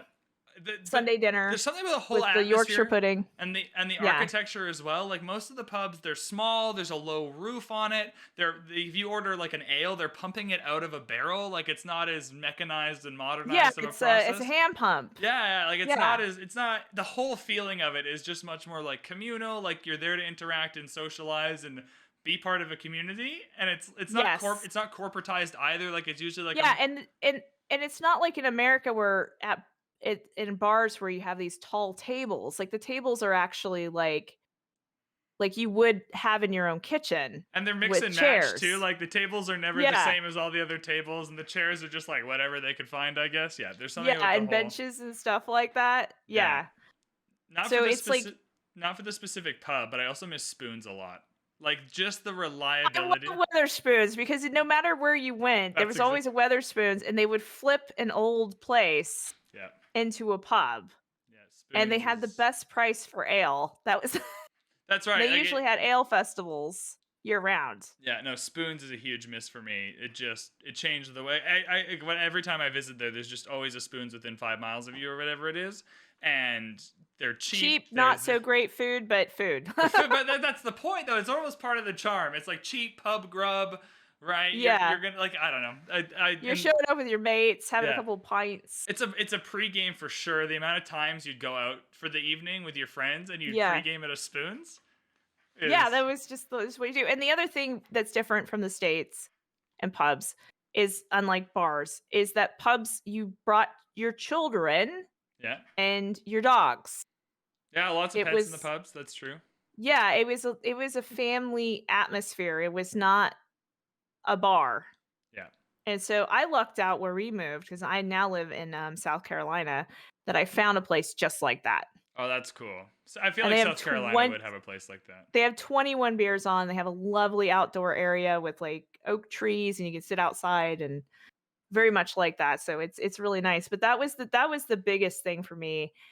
And I would say the second biggest thing is I loved because I my first degree, I have a master's of arts in history and Renaissance and early modern studies that I got at the University of York in England. So that was my first master's degree. Perfect. And I love the history there. Like you walk around and it was like, oh, this building's from the 1200s.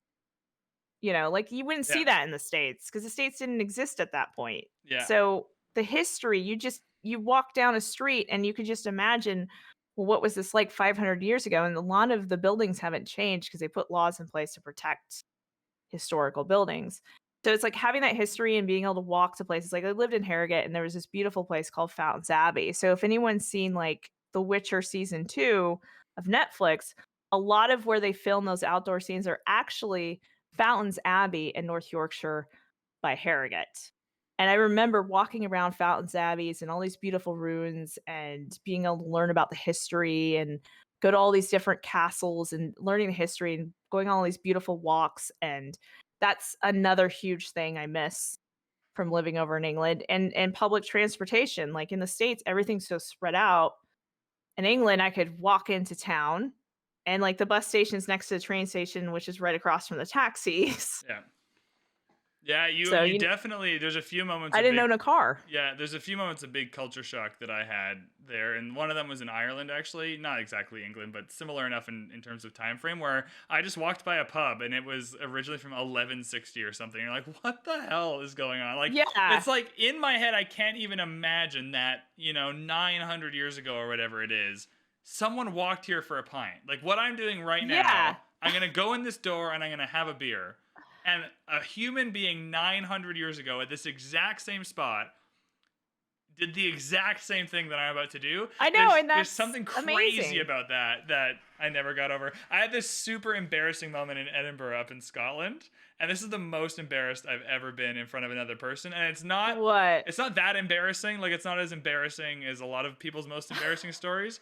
But I did my degree in tourism management, and so Okay. through that, I'm just a well-traveled person, which is very fortunate. But Makes sense. I'm just familiar with traveling because I had to do it a lot for school, and so I'm very rarely thrown off by something, right? Like I usually have to do a lot of research. I have You to. didn't do this, did No, you? no, no, no, no, no, no. This isn't that. It's not that bad. It's just for me, it was really embarrassing. Okay.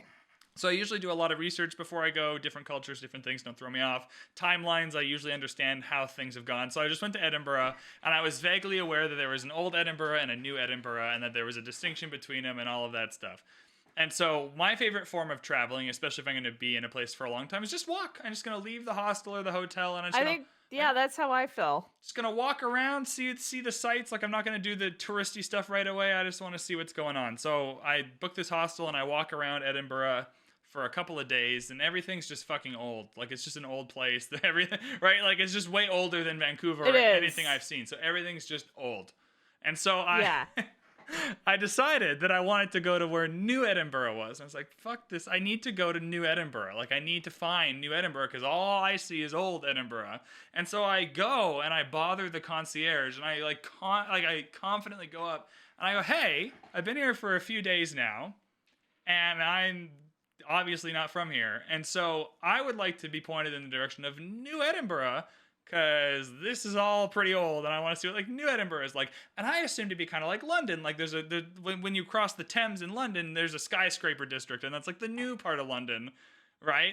I was in New Edinburgh the entire time. I never even touched old Edinburgh. I had never left New Edinburgh. The woman looked at me like I was fucking crazy and she's like, wait a second. Like, wait a minute.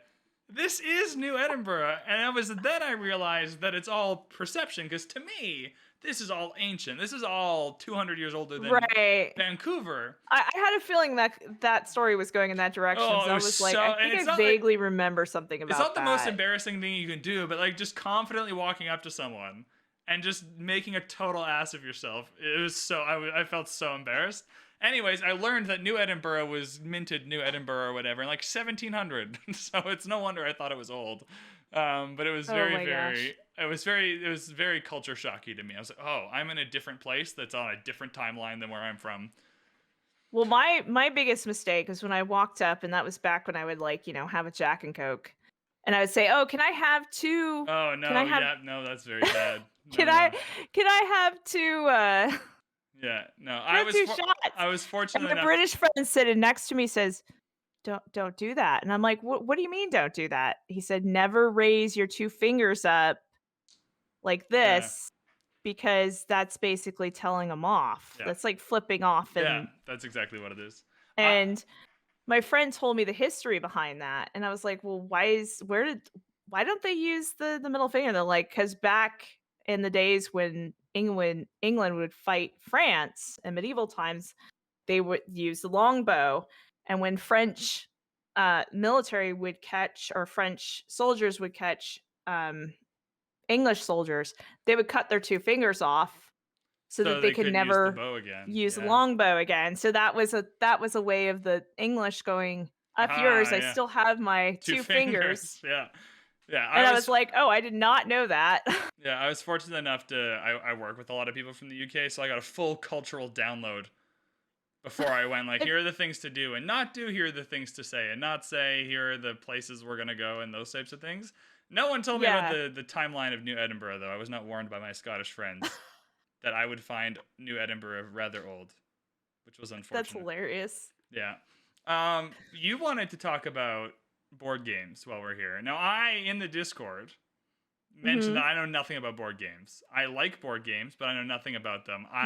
You've been obsessed with chess lately. Chess, yeah. So chess, I love chess. I've always liked chess. And just this year, I'm getting better at it. This is the year I dedicate myself to actually like paying attention and learning instead of just playing. Have you heard my philosophy on chess? No. What is your I love chess. I used to play chess a ton, and I remember beating my dad when I was like 5 years old, and he didn't let me win. That's a proud moment. I know it was. It wasn't a problem. It was like a proud moment, but it's still like. You're still bringing it up. That's how proud. Like that's a moment. If you're still talking about it, I feel pretty good because I visited my dad for his latest 70th type birthday in October, and we played chess, and it was like out of 3 games, I won 2 out of 3. That's good. That's fun. Does it Well, ever I does it ever get old beating up on your parents in games? I don't think it would. no, No. Okay. Cool. it felt great. Yeah. Absolutely. Because Anyways, when I had to what step is your out, I was like stepping away from the thing. I'm like, okay, Dad, I'm just gonna leave your queen here as a reminder that I go next. I'm gonna take all the pieces and I'm gonna leave your queen here as a reminder that I stole her and that you suck. Yes. But like my philosophy with chess, the only way to win is to not make a mistake. That is definitely true. Chess is much easier when you're not blundering your pieces randomly. Yes. Because if you don't make a mistake, you won't lose. Yeah, that's It's a exactly. different it's a Yeah. different philosophy of looking at chess. So if like the next time you go into your chess game, think about think about that. Think about So your what do advice I would not be want to instead lose? of trying to find the best possible move, try and avoid the worst one. Yes. Right. That's a start. That's a sound strategy so you don't make that mistake of, Yeah, make a I'm mistake, actually at like basically. 600 elo. I'm very bad. It's not like I'm moderately good at it and I pretend to be bad for the content. I'm actually bad at chess. So that's probably very And some of helpful. it is psychological warfare. I remember playing chess with somebody in college, and they would get really frustrated with me, and they'd be like, blah blah blah. I'm gonna, and then they would do a move, and I'll be like, "Do you really want to do that?" See that would fuck with me. I would hate that because then I'm like, am I doing the right thing and they just don't want me to do it, or do they actually know more? Yeah, that would mess with me. That is an act of war. That's not vibing with my brain. Yeah, so the thing is with what I want to talk about with board games is I've noticed like I'm a huge board game fan. I own like over 50 different games. Your picture When was I impressive. The picture you sent me of your board games, that was an impressive collection. Oh, thank you. And I used to run a board game club at my previous library that I worked at because I really think it's a very popular thing. It's a great activity to bring to schools for after school activities. It's a great way for learning too, like especially people who are struggling to read. Board games and card games can be a great way and a great asset to do that. But I feel like what I want to talk about is like with COVID, it's been very difficult to play board games and get together with friends. And so a game I've been totally hooked on later that I wanted to recommend is Gloomhaven. Gloomhaven is based off of a tabletop RPG, and it's like and I was talking to a game mechanic about it. It's like as if strategy and RPG had a beautiful baby, and TGM responded, "A very beautiful, beautiful baby," because Yeah. it's really good. So like I just wanted to put a shout out to like the different digital board game companies out there that are really bringing like the tabletop game to life. A small company that a lot of people might not know about is called Nomad Games, and they've always been really nice and given me shout outs and retweets, but they made the digital board game Talisman.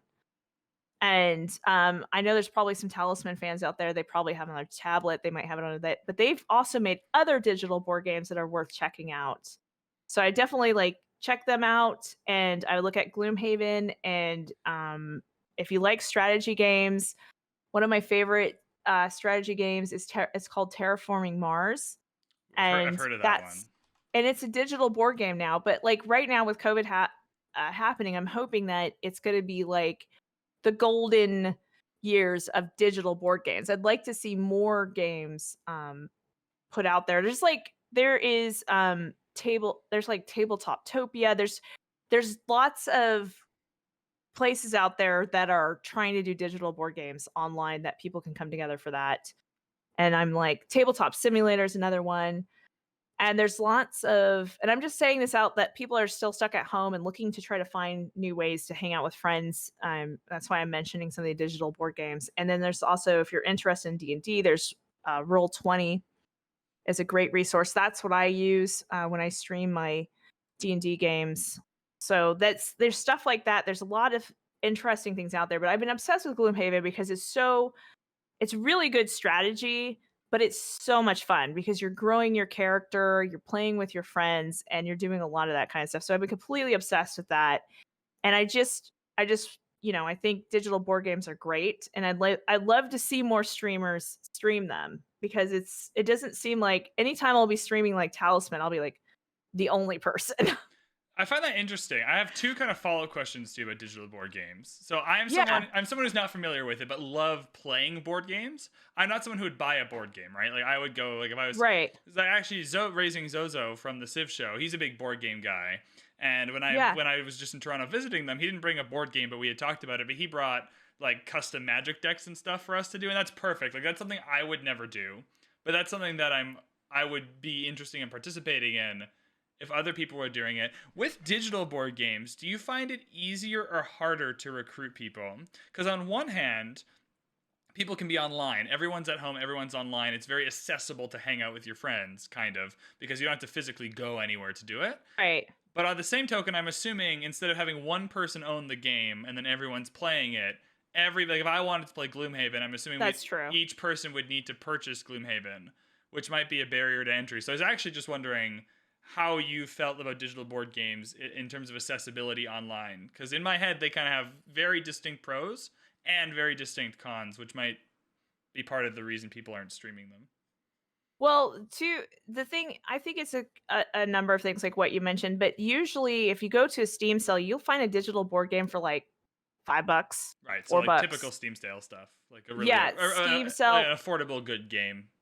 Yeah, like, but Gloomhaven is probably the most expensive digital board game, but somebody gifted it to me. Oh, Because, lucky. like, you gotta understand, like, people who love board games, they'll be like, I love this board game, but I I'm really looking want. at Gloomhaven right now. The reviews on it are positive. People like this. Yeah, and it is so much fun. And if you want to play, I'm always open to more Right. Yeah, campaigns. I was wondering about the streaming part of it too. Do you reckon the reason, and this is certainly the case for me, is I almost exclusively stream games that I can play with people, but also by myself, because it helps keep the cadence going, right? Like Right, if I I want to understand play that.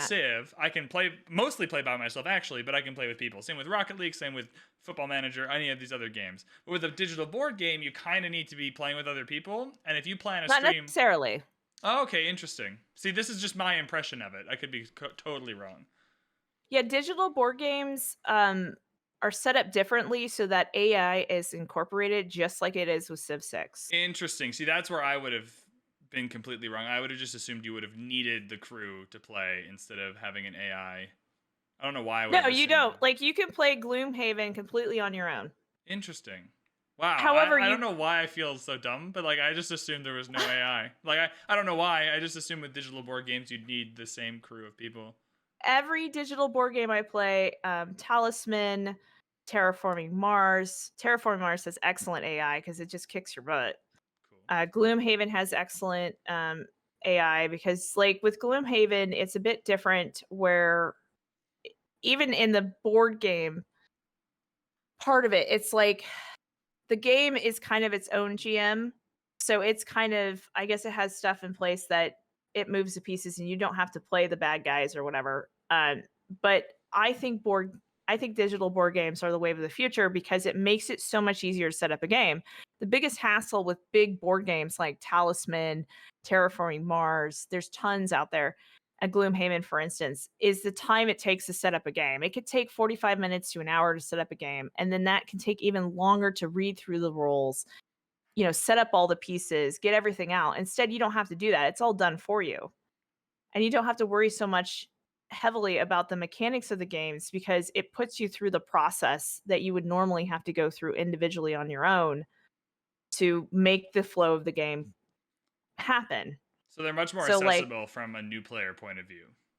yeah, and it's also more accessible from like how you learn as an individual. Like I'm a kinetic visual learner, so when I'm having like if I had friends over for a game night, I'm not the rules person. I'm not the person sitting and reading the rules book because I'm not going to understand any of it. Or someone Right. just talking at me explain. I'm like I can't learn that way. I need to learn through playing.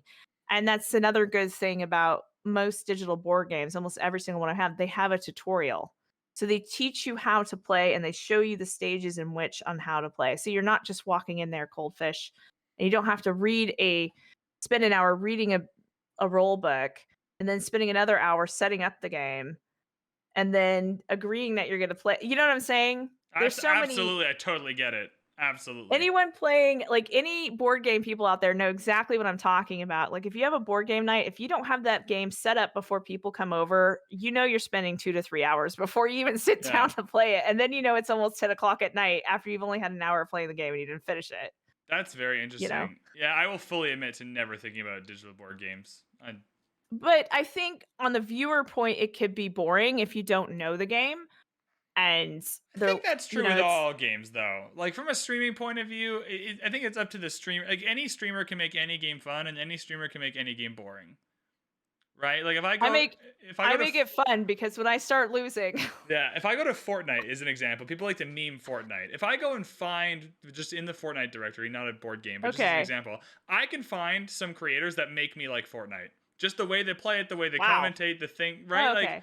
Like That's true. I can put their stream on and enjoy watching people play Fortnite. Most of the time though, people don't stream it well, or at least well enough that I would enjoy it, and I Yeah, don't like it, that's a good point. which I think is possibly the same for digital board games, right? The best streamers are always the one who can make what they're doing entertaining, and that's the Yeah. same regardless of whether it's a game people know. And of course, the first, if I were to stream a digital board game for the first, and of course nobody who watches my stream would know at all what I'm doing, but over time, if I kept streaming it, people who already knew the game would then trickle in, right? And so Yeah. the problem kind of solves itself, I think. I think people can make I the games they're playing fun even if the viewers don't really know what's happening. Yeah, I think you're right.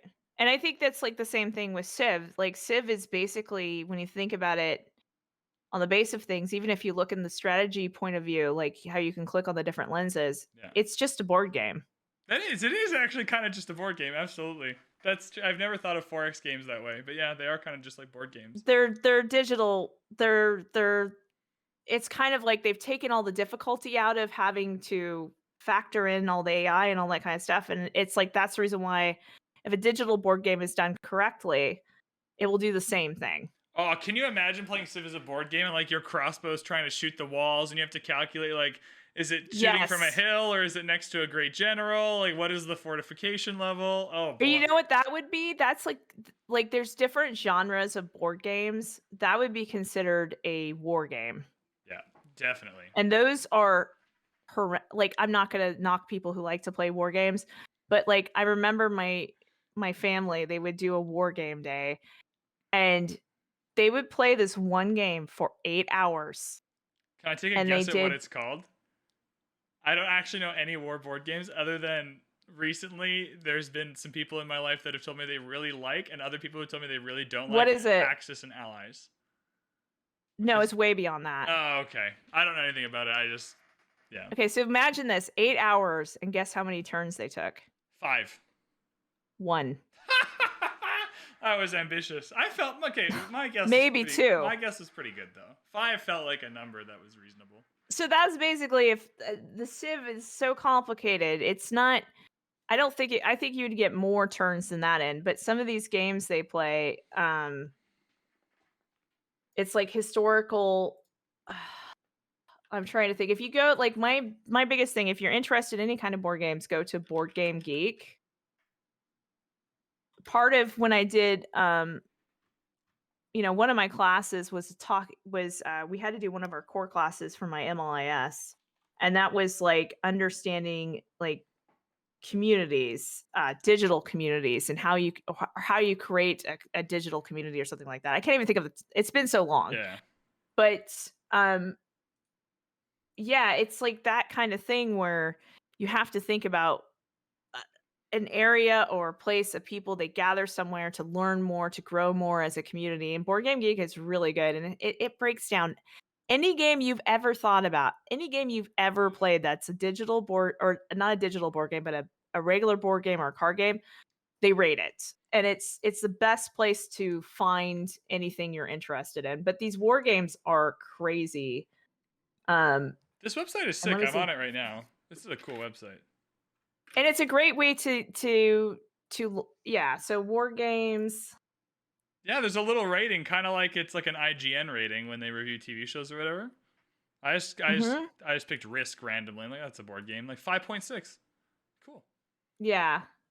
So it's like it says, how does it define it as? War games are games that depict military actions. War games are set in a variety of timelines from the ancient period to present conflicts and even in the future. And they take forever, evidently. Yes. I can imagine. Also, like if you did like Civ as a board game, I don't know how you'd account for Fog of War and those types of things. There'd So be that's the kind of stuff like like these I can't even think. I'll have to like maybe it was Access and Allies. Is that what you said? yeah. The Civ show lads were all together with Peppermint Butler over Christmas, Yeah. and they were all playing Axis and Allies, and the two people that won the game seemed to have a really good time, and the two people that lost the game seemed to have a very terrible time. Oh, they get furious. Right, and so Like I got told two separately about how good Axis and Allies is, and then separately how little fun it is, and so I was just vaguely aware of it because I kind of got caught in the middle of this Axis and Allies thing.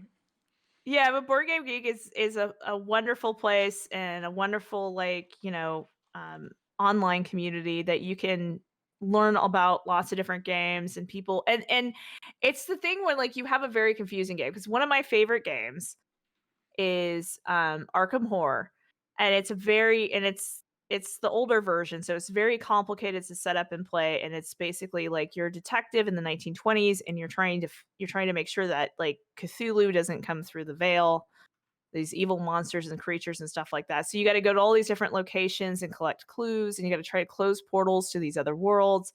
And it's a very like complicated board game, but it's like one of my favorites. But it's so complicated that I went to Board Game Geek to download like a quick guide Oh no. so that we have something we can flip through in 4 pages instead of having to read through 50 pages to try to remember how to play the game. So like Board Game Geek has those wonderful things. Sometimes they have little cards to help they have home rules. They have everything you can think of to make your gaming experience better. They really do. I'm on this website right now looking at all these different games as you're talking about them. They break everything down. It would be impossible Yeah. not to get what you need. Like the first edition rules, there's home rules here, there's anniversary style rules. I'm just picking a random game. Yeah. Quick rules, double blind, price lists, like so you know you're buying it for a good I don't know. This is cool. Yeah, and then they do videos. There's lots of videos on like how to play tutorials, and that usually helps me. Like my friends and I are like, we're busting out a big game, and we put it on the table. We're like, okay, we need to watch a video. Yeah, absolutely. No, this is a cool website. They do. There's a few others like they connect to like an RPG Geek as well. Yeah, so That would be fun. it's a huge community that's been online for a really really long time, and yeah, it's awesome. And they get together and they do conventions and anything you can possibly think board games wise. I highly recommend it All to right. people out there. Before we move on to the next thing, what if you could only recommend one board game to the people listening right now? Like, Oh, well, that's really tough. It depends what category.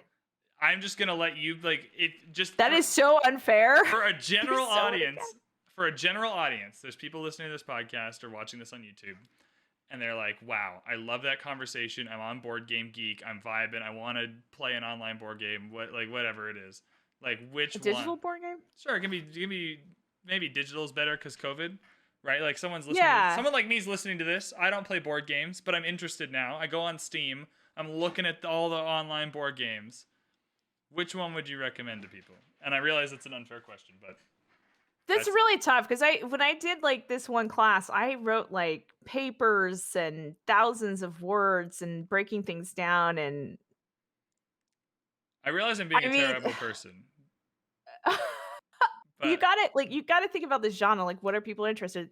Okay, so we most likely it's going to be people that are interested in strategy.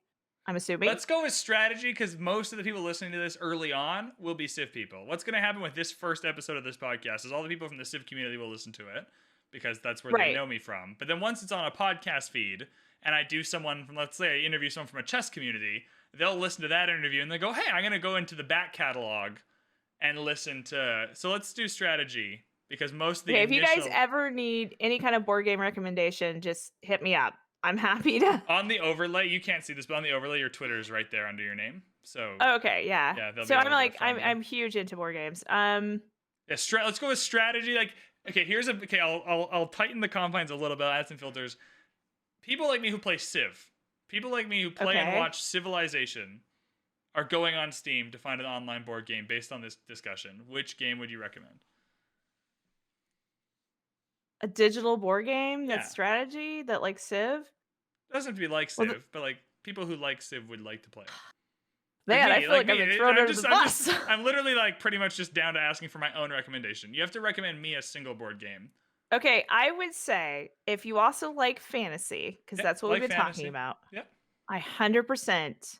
And you like D&D, because a lot of people in the Civ community like D&D. I 100% recommend Gloomhaven. So it's gonna go back to Gloomhaven. Okay. It is. I was lurking in your stream today. I enjoyed it. Oh, it is so much fun. It's actually a great example. I didn't really know what was happening, but I still enjoyed the stream, right? Like, oh, that's good. Like that's sweet. Good presenters will present the game in a fun way, and you just pick up as you go along, right? Like, yeah. No, I was in there. Yeah, and I always try to leave it open and say, hey, if you have any questions, if you want to talk, like I'm not. The thing is like the game mechanic would stream it really, really, really well because he would really talk everybody through and explain what he's doing. Yeah, he will stop. Like what I find most incredible about the way he does his content is in a great way kind of bonkers to me. Because on one hand, he doesn't edit his Twitch stream for YouTube, which works really well because it gives people the full gameplay, and so they get maximum knowledge, right? They're not editing out the important bits. However, that also means that to watch a full game of him playing Civ, it takes like 15 episodes because randomly you'll be in episode 4 and someone will come into the chat and be like, hey, I'm brand new to Civ. You know, what are some strats that I can use early on? And he will pause his game for an hour to accommodate that person, which is incredible. It's an incredible thing for him to do, but he won't cut that out of the YouTube video either. And so it's that extra level of like he really does take the time to accommodate people. That's why everybody calls him the Godfather of Civ. Yeah, absolutely. Like it's incredible the amount of time he takes in the middle of what he's doing. Like he's like, hey, we're streaming a Vietnam game today. It's going to be awesome. Sometimes you get 3 hours into the stream, he's on turn 20 because he's there explaining like the exact details of like the unit he's using or whatever. It's incredible. It's fantastic. Yeah, I'm so ADD that I'm like this. All over the place, and I kind of look at this and look at that, and I'm doing this, and I'm hoping I'm not leaving anyone behind. But I'll stop everything I'm doing if somebody has a question, and I'll just be like, okay. And then it's like I feel I'm just having a conversation, and I'm just keeping that conversation going. To me, that's what's really important. Is I like to have an interactive stream, and I think one of the best compliments I ever got was, "Wow, you're one of the first Civ 6 streamers that actually didn't ignore me and paid attention to me and talked to me." Yeah, thank you. Yeah, absolutely. It's very hard. It's very, very hard. I try. Where do you get focused? Yeah, I try and I feel like I've been very helpful and very guilty of both of that exact thing on multiple occasions. Like sometimes someone new will come in, and it's a good time in my stream to like take the time and explain something, and other times someone will come in, I'm in like the middle of this war, chat's vibing, we're having a good time, you know what I mean? Like I'm having a beer, like, and I just got to keep the flow going. So someone will come in and be like, hey, I'm new to Civ, like what Civ should I play? I'll just be like, play Rome, and then just leave that and not realize that like what I'm saying is correct. Like go play Rome, you'll have a great time. That's the correct answer. But that's so unhelpful. That's an incredibly unhelpful way to interact with someone, because then they're like, well, thanks, asshole. Like I could have figured like can you give me a little more direction there? Yeah, it's very hard. It is very hard to kind of train yourself on stream to be a teacher and a presenter and a player all at the same time. Yeah, because like the first thing I always say, they're like, oh, I'm new to Civ, and I'm like, okay, well, I'm glad you're new to Civ. If you have any questions, let me know. But just so you know, you watch me to learn what not to do. Now, if you really want someone to teach you how to play, that works too. Go watch the game mechanic. Absolutely. But you're welcome here to hang out. If you have any questions and you just want to vibe and chill, this is what I'm here to do. I'm here to entertain you, make you laugh. Yeah. The strategy, have a good time, make friends. The strategy I've found that I use now to do that is in my Discord, I set up a Civ quick questions server.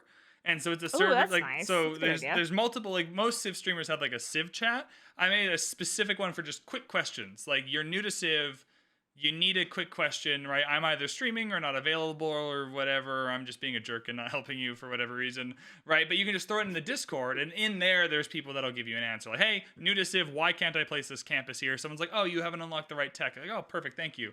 And it kind of helps with that, especially midstream where I can be like, hey, can't help you right now. Someone in chat might be able to, but if not, head to Discord. There's a server in there you can ask your question, and someone will get you the thing you need.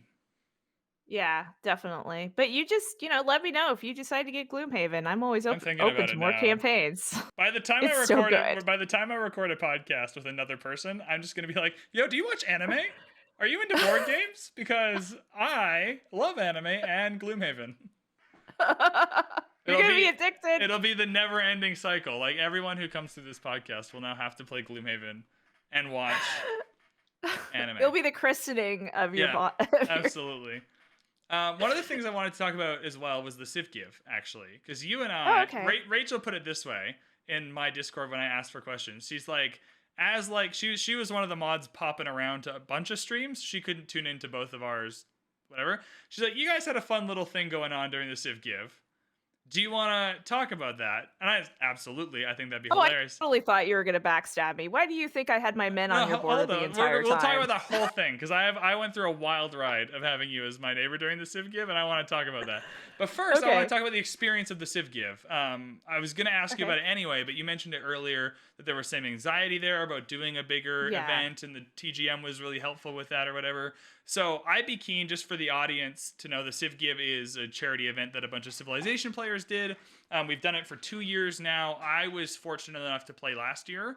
It was a bit of a smaller event last year, and so I was very comfortable going into it this year. I knew what to expect. I knew what was going on.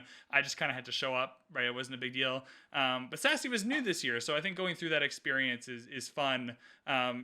For us Civ fans to talk about, but also if you're going into content creation or whatever, you're trying to figure out how to network, it's not always so easy, and sometimes it's really difficult and hard to navigate. So maybe just chatting about that Civ Give experience, from being invited to going through it, to the drafts, to the things you had to show up for, to the marketing you had to do on Twitter or whatever it was. It was a lot of marketing. Awesome. It's a lot of marketing. Moy is very strict.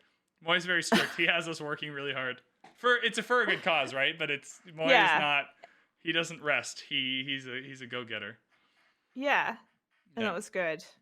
So where do you want me to start? Just from the beginning, like, how did you kind of find out you were going to do the Civ Give? Where did that come from? I don't actually know the answer, so I'm curious too. It started to pop up, and then it kind of piqued my interest because I really like foibles, and I love the game mechanic, and they hadn't announced the game mechanic yet. But foibles is a really good guy. He was the first quick side. I don't know. The first streamer I ever paid $5 to sub to on Twitch. Love Foibles. Foibles is actually the next guest on this. He's coming on Saturday night to talk about Star Wars games with me. Anyway, sorry. Oh, awesome. Yeah, sorry. Yeah, don't get me started on Star Wars. Yeah. Anyway, so Foibles is there. You're feeling good. Yeah, so Foibles was there, and I'm sorry my camera went out of focus. It's okay, Asta. Calm down. He's like, I want attention again, mommy. It's all right. That's my corgi, by the way. Yeah. I have fur babies. So I saw it, and then I saw them saying, hey, I saw him post something about content creators. I think it was Moy Sauce. And if anybody's interested, or they were saying they were going to have more content creators. I can't remember if they said if anyone's interested, but I just reached out and I direct messaged on Twitter and I said, hey, if you're not full yet, I'd be interested if you guys need some extra help. Smart thing to do. And even if it didn't even mean that I was going to actually be a part of the whole thing, if they just needed some help, like promoting it or whatever. And they said, yeah. And the biggest thing for 2K and the person that in Moy Sauce told me this was they're like, hey, 2K's like, hey, we really want to support you, but we would like to see more representation. Which was the right call. They did the right thing. I'm glad they pushed. Yeah, they're like, we would really like to see like a female on there, and right. just to, we're happy to support you, but we want to see, more people included. And so he's like, oh, that's perfect. Yeah, he's like, great. He's like, sure, let me just, and then I saw, and then I guess he reached out to people and said, does anyone know Sassy? And it was kind of funny coming into the Discord and seeing that he had typed that message and Right. watching what people wrote. Absolutely. People forget that about Discord all the time, is that once people join, they can back up. They don't start from where they went. Yeah, I Oh, remember that. and I am very good at going. I go and I check out what people And why wouldn't say you? That's the first thing behind I do. me. That's the first thing I do in someone's new Discord server is I just scroll up. Like anything, absolutely. Yeah. It's so funny how alike we are. It's kind of scary. Yeah. So you're in the Discord. I mean, we're drinking the same thing. Yeah. I really wish I went for beers tonight. I would have made the executive decision. We can always do another podcast and Yeah, another conversation and come back. So next I'd be time happy to do that. next time we'll do beers. Anyways, you're in the Yeah. Discord. People have been talking about you. I'm always asking around like, hey, who's this sassy person? Like, Yeah. do we like her? So what happened Mhm. then? I don't remember responding to any of those messages. So how did that work for you? Foibles said something. I think Bose definitely game mechanic. Because game mechanic has been like that was one conversation. Like, there's two people I've really looked up to, and the first person I looked up to before I started streaming was Skyrim Grandma. I don't know if Oh, anybody knew. I'm vaguely aware. Yeah. So Skyrim Grandma is an 85-year-old streamer. She's been on YouTube. She only streams YouTube. She's known for only playing Skyrim to the point That's where cool. she went and met up, went to the Bethesda studios, and they recorded her for Elder Scrolls 6. That is sweet. That is So so she's been cool. recorded. She will be added into that game once they make it. That's cool. Who knows when? I've had friends reach out to me and say, "Could you just talk to her and see if she knows Right. anything?" Just, And I'm hey, like, can you? Hey, 85-year-old Skyrim grandma, can you please break your non-disclosure agreement to let me know yeah. all of the details of? And the reason why I've also gotten to know her on a personal level is because her son used to be in my Conan Exiles RP PvP server. This sounds like And a when cool family. I Skyrim know, and grandma. when I ended that, because it was a server I paid for and I ran, and it was really hard to run a survival PvP game that I had RP elements where I would create stories and quests for people to go on and to do things, and they couldn't always attack each other and destroy their bases. And by the time I closed my server, we had almost 20 pages of rules to keep people from like hating each other and Right. fighting. It was ridiculous. It was like 24 hours. I get like calls on my I've Discord. joined Minecraft servers like that back in the day, not recently, but you'll join a Minecraft server and you'll see the rules and you're like, what happened here? Like, you cannot use TNT within a 10-mile radius of someone's house. It's like, okay. Yeah, it got crazy. And I loved it, and I love the community and people. It could be 5 years later and they're like, "Could you please run one?" And I'm like, "No, I'm done with that game. I've got Yeah. 1,500 hours in that game and I'm done. I'm not doing it It's anymore." Gloomhaven time now. Yeah, it's Gloomhaven time. So I found out her son was actually part of my community. And That's then cool. he randomly says, "Oh yeah, Skyrim Grandma's my mother." And I'm like, "Yeah, right." He's like, "No, she is." And it turns out she is. And he's also one of my moderators for my chat. That's fun. So, because of that, and I started streaming Skyrim as part of one of the games I played, that she came in and she hung out in my she still does occasionally come and hang out during my Skyrim screams. That is incredible. How does that feel? That must feel really good to have someone you look up to pop into your chat and hang out. Like, that must feel incredible. Yes. I sent her a really lovely card for Christmas too. But like, yeah, Oh, we nice. always send each other messages, and I'll tag her on stuff on Twitter. Like, we send each other messages on Twitter, direct messages, and we she really likes me and I really like her. And I adore her. And she has the same kind of personality as me. She's really sassy. A lot of people don't know this, but she is. And she has no problem just deleting a comment or just coming straight at somebody. And I just love it. And she doesn't put up with I it. feel like at 85, you're just done giving a shit, but also online. Like, I can't imagine. I imagine like someone who's 85 who lived in a world without the internet, where if you wanted to smack talk someone, you had to do it to their face. It's probably just like, Yeah. this anonymous internet Yeah. And bullshit is so dumb. right. So like I told her, like one time I got this, I was just starting to get back into putting up stuff on my YouTube channel. And I was very critical of humankind's tutorial before they fixed it, and it was so much text. And as someone that has a master's degree in library and information science, presenting information is vital for people to learn. And if it's so text heavy, people in a board game or any kind of game, you're not going to learn anything. Right. And the wording was redundant. So I was very critical of it, and I misread a word. And someone left the nastiest comment saying, "Are you illiterate?" Oh, that And they probably on YouTube comments Yeah. are next to Reddit So as like the deepest cesspool of the internet. it's like they said something along those lines. So I Yeah. reached out to her and I was just like, "What do you do about this?" And she said, you just delete it and you think about it like, would this be, people think that they could, and it's just it's somebody writing on a computer. And she's like, and then at the end of the day, you got to decide, would this be somebody you want in your life? Would this be a person you'd want to be friends with? Yeah. And if not, you delete it and you move on.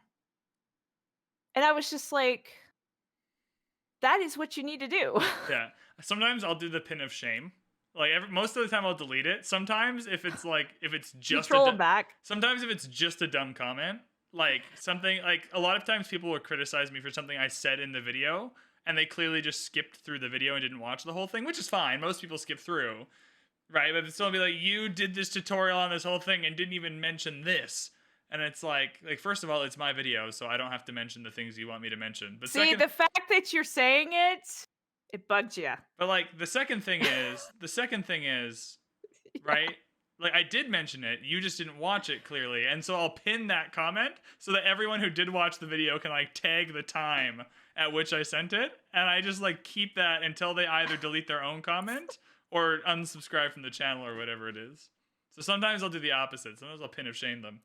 And like if you're being like mean or anything like that, you're deleted. Like it's gone. But if you're just being ignorant and dumb and like just here to be an asshole, you call it the pin of shame. The pin of shame. You're going on the top comment, so everyone who watches this video sees how terrible you're being, and you will just get YouTube notifications about you, like, because people will respond to it. So the next time that logs in, that person has to go and be like, "Fuck, I left this comment on this guy's video. It's 6 months ago." And I just so then I put it on them. They can either unpin it or just keep getting the notifications. You know what I used to do to punish trolls when they would come to my Conan Exiles server? I do not, but I'm excited to hear. At the beginning of each wipe, we would have like a day where the admins would come on and we'd build stuff. So I built a literal tower of shame. That's perfect. So it was a massive black tower. The tower of shame. And there was no way to get out of it, because what I would do is when they started misbehaving, I would teleport to the location and then I would teleport them into the tower of shame. Yeah. And they would have no way of getting out of it. They're stuck there. There are some games that if you cheat at the game or you're breaking the rules or whatever, they'll queue you with other cheaters. And so you have to I heard about you that. have to spend time in cheater purgatory. Or like you and a bunch of other people who are being jerks have to play like 20 games or whatever amongst yourselves before you can go back into the queue with the well-behaved people, which I always found to be a hilarious way. Yeah. Of doing it. Anyways, we should get back to the Civ Give. So I know. You're in the Discord. This is like you're gonna break this up into two things. This is exactly the point though. This is exactly what I want, is to just have a chat with people. Oh, okay. At some point we do need to finish the Civ Give story though. So you're in the Discord, Foibles is there, Bose is there, TGM's there, they're sticking up for you. Yeah. Sassy's cool, Sassy's awesome. Where did they go from there?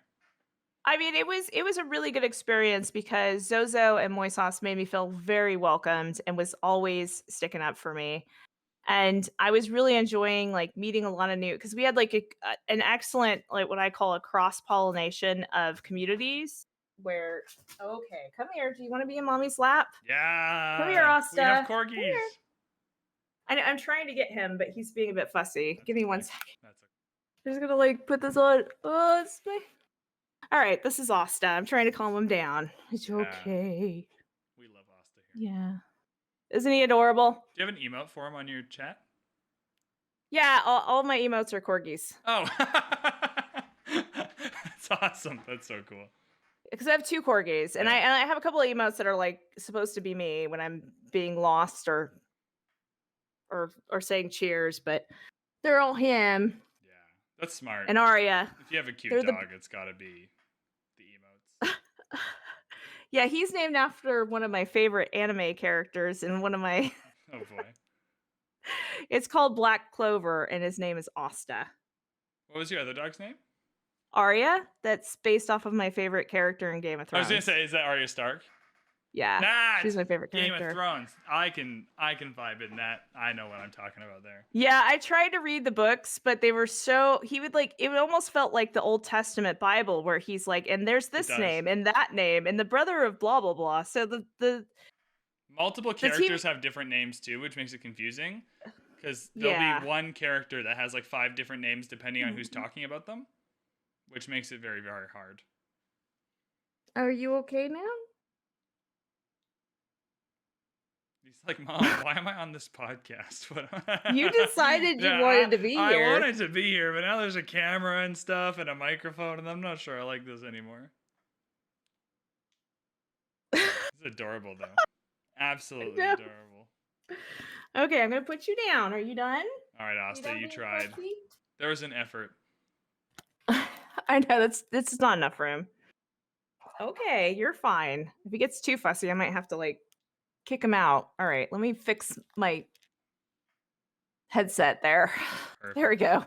All right. Ugh. So we're at the Civ I'm Give. telling you, it's hard. It's hard as a woman because you want to like try to get your hair to not look terrible and wear headphones. Yeah.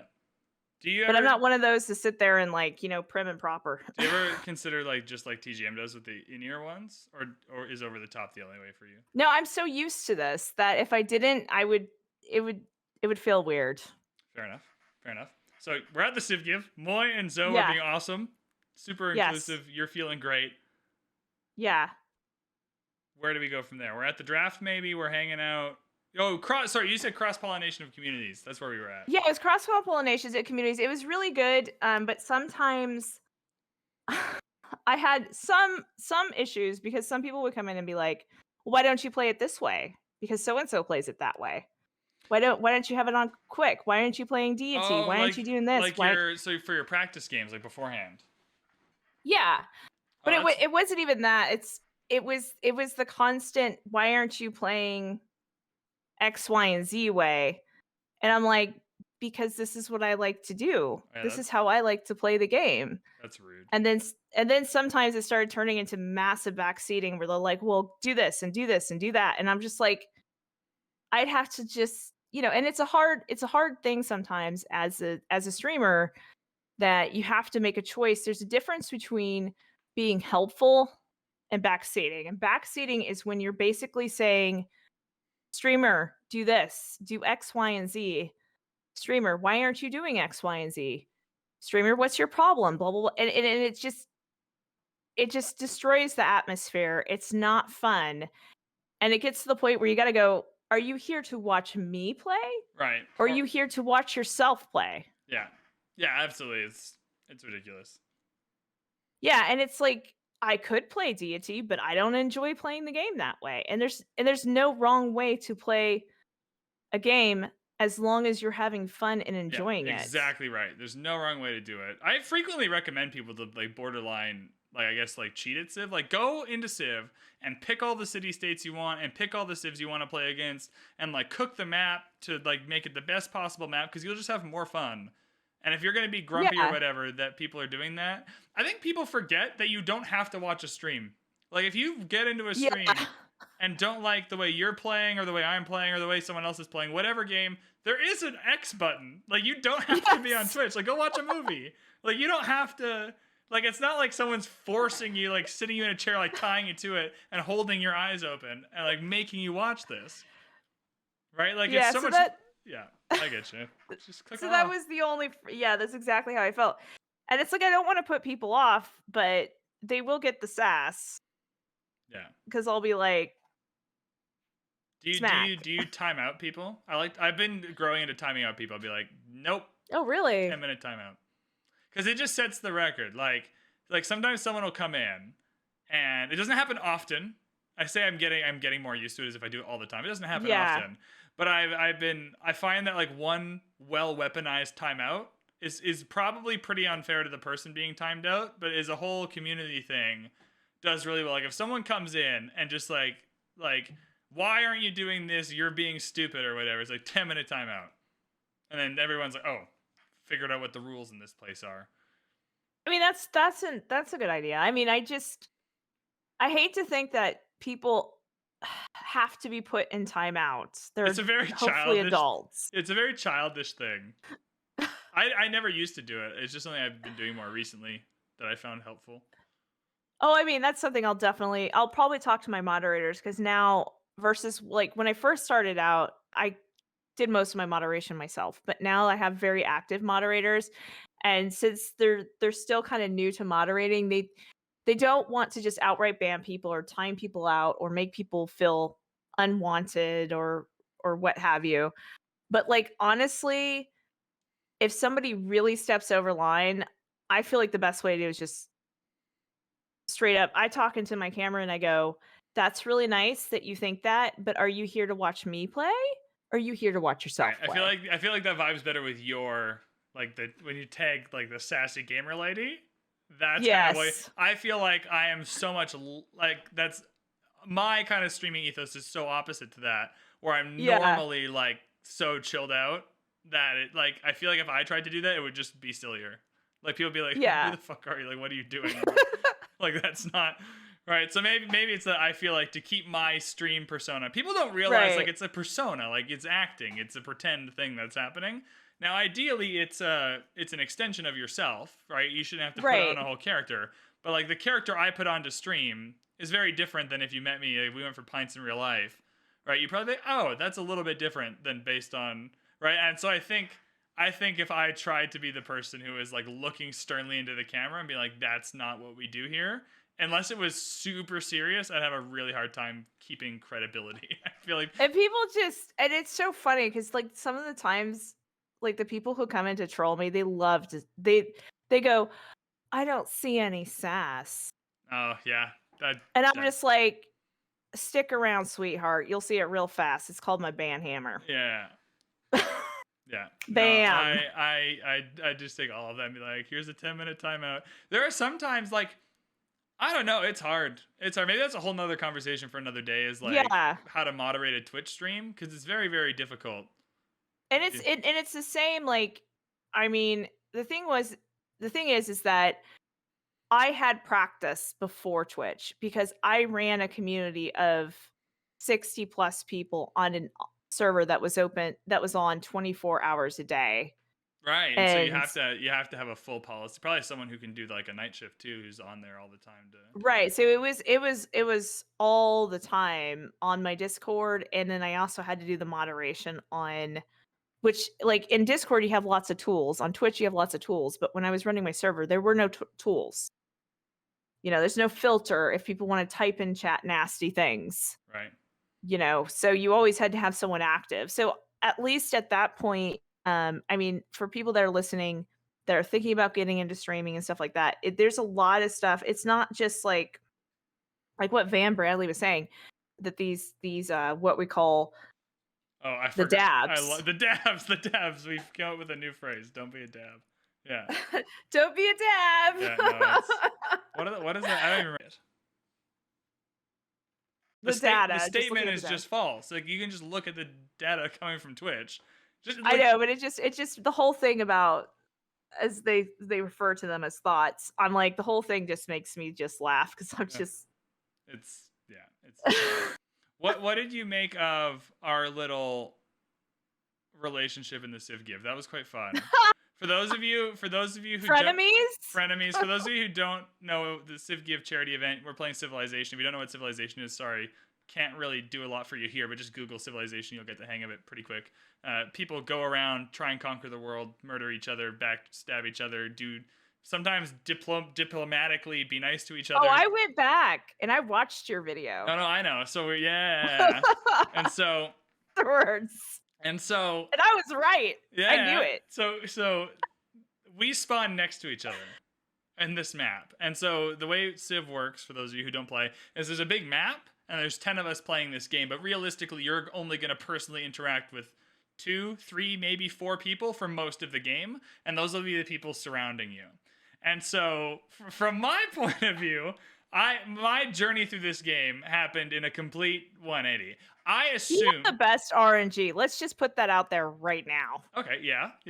I'm not here to talk about my RNG or anything. Before we get into the game, I kind of assumed, like, okay, I'm playing Gaul, we got some domination strats going on, right? We just know the Civ Give for content is going to be very domination heavy. Like for the content of the event, we want people to be interested and engaged. And like all of the marketing from last year's Civ Give was us being nuked. Like that was That's the hilarious. main takeaway from last year. And so people are going to go to war, people are going to backstab each other, all that stuff. And I assume that was going to be part of my game.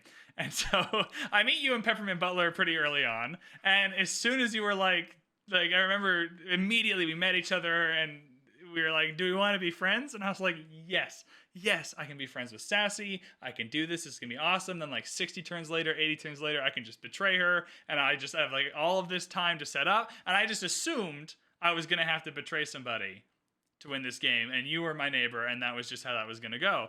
Then Coupe spawned next to you. And I got really good RNG. Coupe was next to you and you were having troubles with Coupe. And I agree with TGM. Picking Coupe, act of violence. That was an act of violence. So I was predisposed to wanting to murder Coupe more than I wanted to do anything in that game. And also, just based on my RNG, I was set up for life. I was. Oh my gosh, it was sickening. When I watched your video, I was gonna like, cruise look at through all those hills. Right, and so when we got to the part of the game, and in my defense, I did do a full round. Oh, you got an amazing relic to start with? Yeah, I got the relic, the Settler Pantheon. It was fantastic. By the time the game was ending, chat was still like, yo, when are we betraying Sassy? I was like, whoa. No. Like, at that point, you and I were actually besties, and we were going to go murder Coupe, and I was totally invested in that. I remember being like, oh, man, I was remember so being excited. like, okay, so I'm going to bring the man-at-arms, you're going to grab the frigates, do you got Niter, do you got And at that point, genuinely, I was never going to betray you from there. I will admit, though, that at the beginning of the game, I was like, I'm going to have to, I just assumed that the person who won would have to betray somebody to win, and it's good content, and I'm glad I didn't have to. The funniest thing I did is when I went back, I went over there, and I was just like, hey, you have some soldiers over there. What you doing with them? Yeah, I had so many moments where I was like, fuck, is she onto us? Fuck, no. And then you were like, okay, we'll be friends. Oh, I 100% knew you were. Yeah. Why do you think, like, this is the thing. People were like, wow, she's being really paranoid. And then your chat's like, well, she has a good reason to be. And they were all thrown off. And I totally was onto your scam. Yeah. I mean, I left a soldier. I do want the credit for doing the 180. It's not like it didn't happen because the game ended. You think I still trusted? You thought I trusted you? I truly, by the end, was not going to betray you. That is the 100%. It didn't matter. I didn't trust you. But yeah, that's fine. You should never trust anyone in Civ. Like, the whole point of the game is like... You know who taught me not to trust anybody? I have the best story for you. Go for it. Absolutely. So I was playing a game with my husband. Okay, yeah. And it wasn't Civ. It was Beyond Earth. All right, yeah. And I was like, hey, why don't we be like, you know, how you can be on a team so you don't have to worry about anyone ever betraying you? Yeah. And he's like, no, we'll just be an alliance. It'll be fine. What do you think happened? I'm guessing he killed you. Or... He was like teching so high in Beyond Earth, and then he just showed up with all of these ships and just obliterated me. Yeah. And I was so furious. And he was cracking up and he was laughing so hard in the next room. Right. And I was like, I can't believe you did that to me. So I was like, no, I ain't trusting. If I can't trust my husband. Yeah, I will fully admit though that by the time the game was ended, probably 20 turns before the point where we were talking about Niter and frigates and like our plan for killing Coupe, I was 100% done with the backstab plan and I was full on murder Coupe. That was okay. Truthfully. But before that, I was 100% going to backstab you at some point. I just assumed I need you to win. I really did. Oh, I clipped that. Yeah, of course. Yeah. I clipped that. No, I remember even the moment, too, because it's like a good 10-second clip where it was like, where we made the first friendship, and I have this clip of me being like, yes, we're friends with Sassy. Yes, we're going to betray Sassy. Like, it's one clip. I don't even take a pause. It was, yeah. Yeah, so I apologize for the deception, but I do want to say that I did fully come around by the end. to being your best friend neighbor who was going to kill Coupe with you. My BFF. Yeah, your BFF. Who I was... thought it was funny when your chat's like, dude, you got to get out of the friend zone. that was pretty funny too. My chat was having a good time. They were quite mad at the end when I told them we weren't gonna betray you, though. They were like, but you said at the beginning that we were gonna take out. But when you think about it, you also got to think about your assets. Because if I had my ships and you had the land, we that would have been murdered OP. Coupe. We would have just beat the crap out of Coupe. You thought I was gonna stop there? Well, I don't know. I was all in on Coupe. I don't know where we were going after that. What was your overall? You actually made a bit of a star of the show moment during the was it the draft or the Civ, whatever part where we were swapping civs. Diamond hands. With your diamond hands, Tamar. How was that experience for you? Like the raising money for charity aspect? Because it's easy to get caught up in the betrayals and the alliances and who was going to win. And like, oh, the game ended early. That's so unfair. Like, oh, VB got all this cool RNG and that relic and everything. And that is all part of the event. But in looking back on it, the only thing that's really important is the money we raised for the kids. So how did that part of it go for you? How did you find trying to... It's hard. It's really hard to get people together to take money and donate it somewhere, right? Yeah, I set my bar for 2,500, and I think at the end it doubled. Like I know I went past 2,500, and I think they were supposed to match that. Yeah, 2K is matching that. Yeah. Yeah, so that would be almost like 5,000. I think at the end I was at 2,800 actually. Awesome. Yeah, so for a very small streamer, like I have maybe on average lately it's been about 15 viewers consecutively during a 4-hour stream. It's a huge thing to raise that kind of money. And so like that's a huge amount. So the whole diamond hands thing for me was about, I saw an opportunity to raise money. Even though I had somebody in my chat say something kind of nasty, like she doesn't give a shit about kids, and I was like, really? It's just not true, but okay. Pin of shame. That's the exact pin of shame comment. I just saw that comment. I just let it fly on by because I was just like, sometimes it is not worth that time. Yeah. So that's the whole reason why I did it, because I knew that would create interest. Because the minute somebody says diamond hands, everyone stops and they're like, we gotta get that. It's just like if you follow the stock market and you see the ups and downs. Yeah. I mean, look at what happened with GameStop and AMC. That was fun. I was in on that. I made a little bit of money on GameStop. I chickened out. I didn't hold. I didn't want to be one. Again, don't be a dad. You didn't want to be diamond hands? I didn't want to be diamond hands with GameStop. But right. So that's the reason why, because I saw the way things were going, and I knew with all the memes and everything that he really wanted Tamar, and everybody wanted the meme. So I was just like, if I held that back, nobody would expect that. And when I grabbed that, the look on his face was priceless. He was like, oh, he was so sad. I think we were all sad too. I think all of us were like, oh, Sassy. And I grabbed Tamar and I'm like, Tamar. Yeah. And everybody was like, great pick for you though, like your brand and your personality and like how you wanted to approach the Civ Give. Great pick for you. Absolutely. I think 100 Games got lost in the sauce thinking he would just get it by default and didn't think anyone was going to pick it, which is his fault. I know what I'm banning next year. Yeah. So what's incredible about that actually is I'm banning Gaul. No, you're not. Anyways, I didn't even draft Gaul. People also forget Gaul wasn't even my pick. I didn't want to play Gaul. I got Gaul for the kids. The good RNG was kind of separate, but everyone else in that game had OP civs too. I love how he's saying that, and yet he's defending it so hard at the same time. I'm defending it because the RNG is part of the game, and my RNG was really good, and sometimes it wasn't really good. Last year I got nuked. Last year I did not get good RNG. And I got nuked. And so it happened. Someone was going to have good RNG. And that happened. Man, my lands were flat as a pancake. Because I remember watching your video and going, oh, wow, Sassy hasn't gotten that many.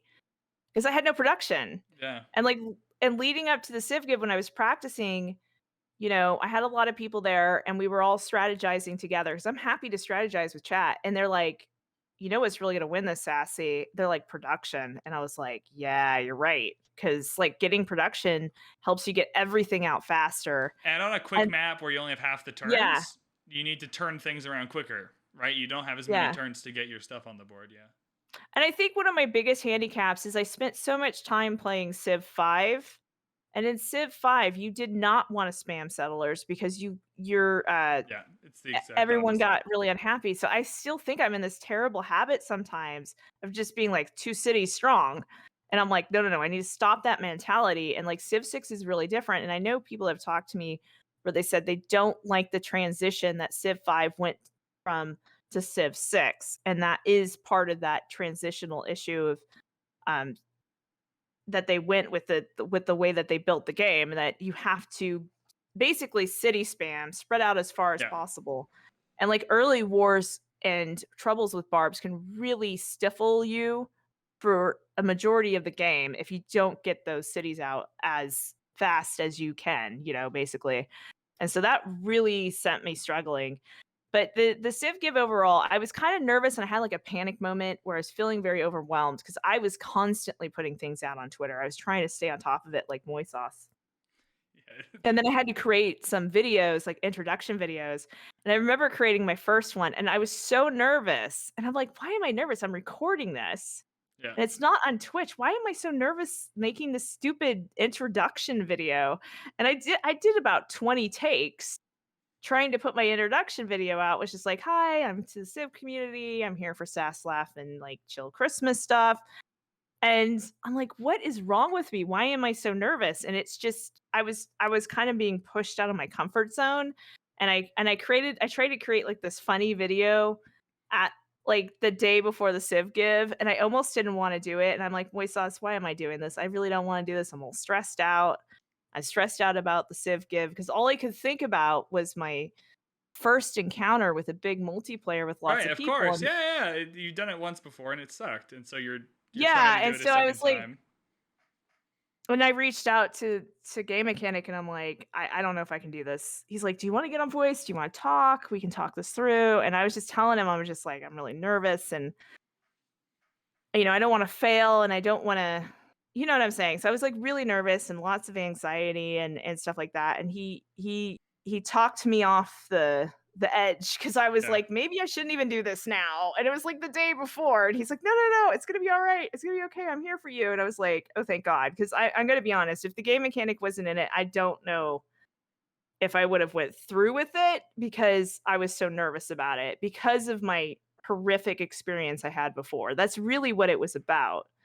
Right. So, but now that I did it and we did an amazing thing raising so much money and the local hospital here, that was another motivation, helps my friend's daughter Right. who's had to Yeah. go there before and has a lot of health conditions and heart conditions. So I knew that this was going to a good cause. I was aware of this local hospital. I was told about it from a friend that's helped him. So I was just like, that helped me push through it, was the support I got from everybody in the Civ Give, like Bose and you and Foibles and all of you guys made me feel very included.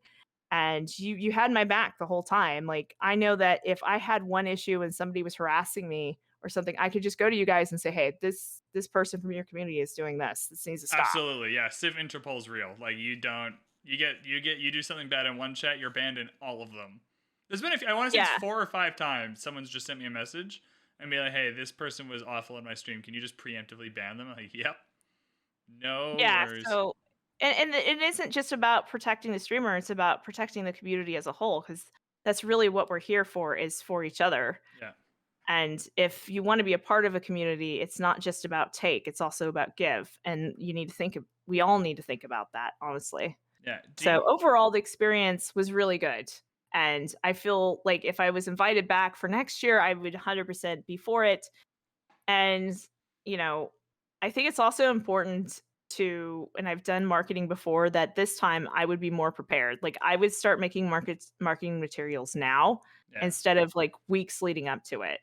And then I think that if we do end up getting invited back, it might be worth all of us getting together and starting a marketing scheme way ahead of time so we can play off of each other. I did. Like I could play off of your betrayal. When I was in Toronto, I was possibly a little high, but Moy was there, and so it was Moy and Zoe and I, and we'd done our magic stuff or whatever, and it was just like I was just high giving my Civ Give feedback, and I don't even remember what I said. I'm sure it was just some like unintelligible bullshit, but it was pretty fun to be able to do that. It was just I don't know why I chose then to do my. I didn't send them any feedback on Discord or anything up until that point, and I was just Yeah. there in real life. And Moy was like, "Hey, do you have any feedback on the Civ Give? Like now's the time." I was like, "Dude, absolutely! Like now's the perfect time So for this." what was your experience? What was your feedback on that? I really enjoy the Civ Give. I think it's great. Obviously, love to participate in all that. I think for me, like 99 out of 100 experience. Like I think it's well run. It's well organized. Everyone in it is cool, and we're all familiar with each other, right? Like it's like you said, everyone has each other's back, and like it's part of the community. Like whenever like someone tweets out Peppermint Butler's introduction to the game or whatever, I'm there retweeting something dumb and funny about it, and like kind of doing those like little roasts here and there. I love it. And so I just like the community aspect. With COVID, it's like you said, it's been hard to make friends and hang out with your friends and whatever, and it feels like a time when a bunch of people come together to do a good thing, which always feels good. I think the one thing, and this is something the audience wouldn't even know about, I think, because I did 2 Civ events last year. One of them was the club esports event, which is a very different event. That was a competitive event with a prize pool and stuff. And then the Civ Give is the opposite of that, where it's like kind of faux competitive, and it's mostly just for raising the money. But one of the things I really liked about the club esports event that I kind of think if I was doing like my ideal Civ Give wish list is probably Yeah. that I really liked being invited to a thing that was mostly finished. Because one of the things about the Civ Right. Give is I'm being invited to it. I don't organize it. And so as the That's person true. being invited, what I liked about Club Esports is they had already figured out the rules of the game, the map types, the draft format, those types of things. And so I think one of the things I would say to Moy, or I mean Moy will probably listen to this, and this is probably what I told him when I was high. I'll tell you my recommendation after your I can't remember, but I think what I would really like is we spent a lot of time in that Discord talking about the rules and how we should play it, and like when should wars start and how should alliances work. And I think what I would like is for Moy and Zoe to figure out how they, because it's their event. How do you want the Yeah, event to go? I don't care. that's Like, true. how do you want your event to go? Right? Yeah, it's their event. The map We're types, just the right, participants. absolutely. The map types, the draft format, the amount of money you want to raise, the marketing you want us to put in or whatever. And then when we get invited, we can either agree or disagree with that. We can be like, "Hey, I'd love to be a part of it. That sounds great." Or, "Hey, I'm not really Yeah. vibing with the rules of the game. I'm not really vibing with the amount of work I'd have to put into the marketing or whatever. I'm fairly unavailable. I don't think I'll be able to participate."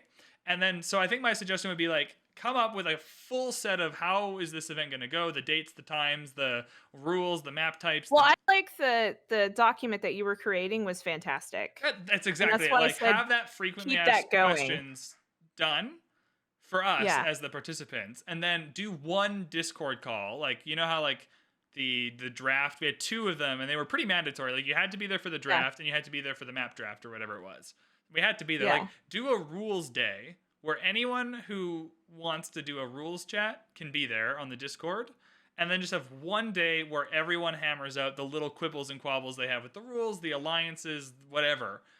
Right? Yeah. And that way we're not spending 6 months in Discord trying to figure out how the game is going to play, and we can just put out for the community at the very beginning. Like ideally by the time the community knows the event is happening, we have already known we're participating in it. We already know what the rules are. There's already a frequently asked questions. We've already hammered out all of our little quips and whatever. Yeah, we should definitely have that done like 6 months prior. Right. And so like, And so we should that's, also be like if there's requirements for things that we need to do like social media or marketing, we should start that marketing yeah.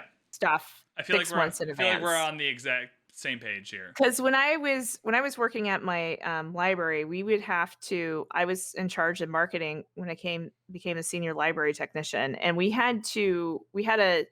It was on a military base, so we didn't just do all the marketing. There was a marketing agency for the wing that we were under, for the Force Support Squadron, and we would have to give an entire year of what we planned for marketing in advance. So we would say, this is what we're doing at the library. This is every event we're doing at the library a year out. So we would have to create all the marketing material, all the planning, like setting it, like if we had to book a room, if we had to do this or that, we'd have to give it to them a year in advance. So I'm just saying that's better too, because it would have been really good if we would have been able to be on like Twitch's main page. That was For an our event bad. like That, this. as the one of the Twitch partners in the crew, that was completely our bad. We totally could have been on the front page. We need to actually like reach out to them a year in advance. PB, Bose, and I, and TGM. I don't know if those TGM is really his job to do, but there's a website. There's actually an email.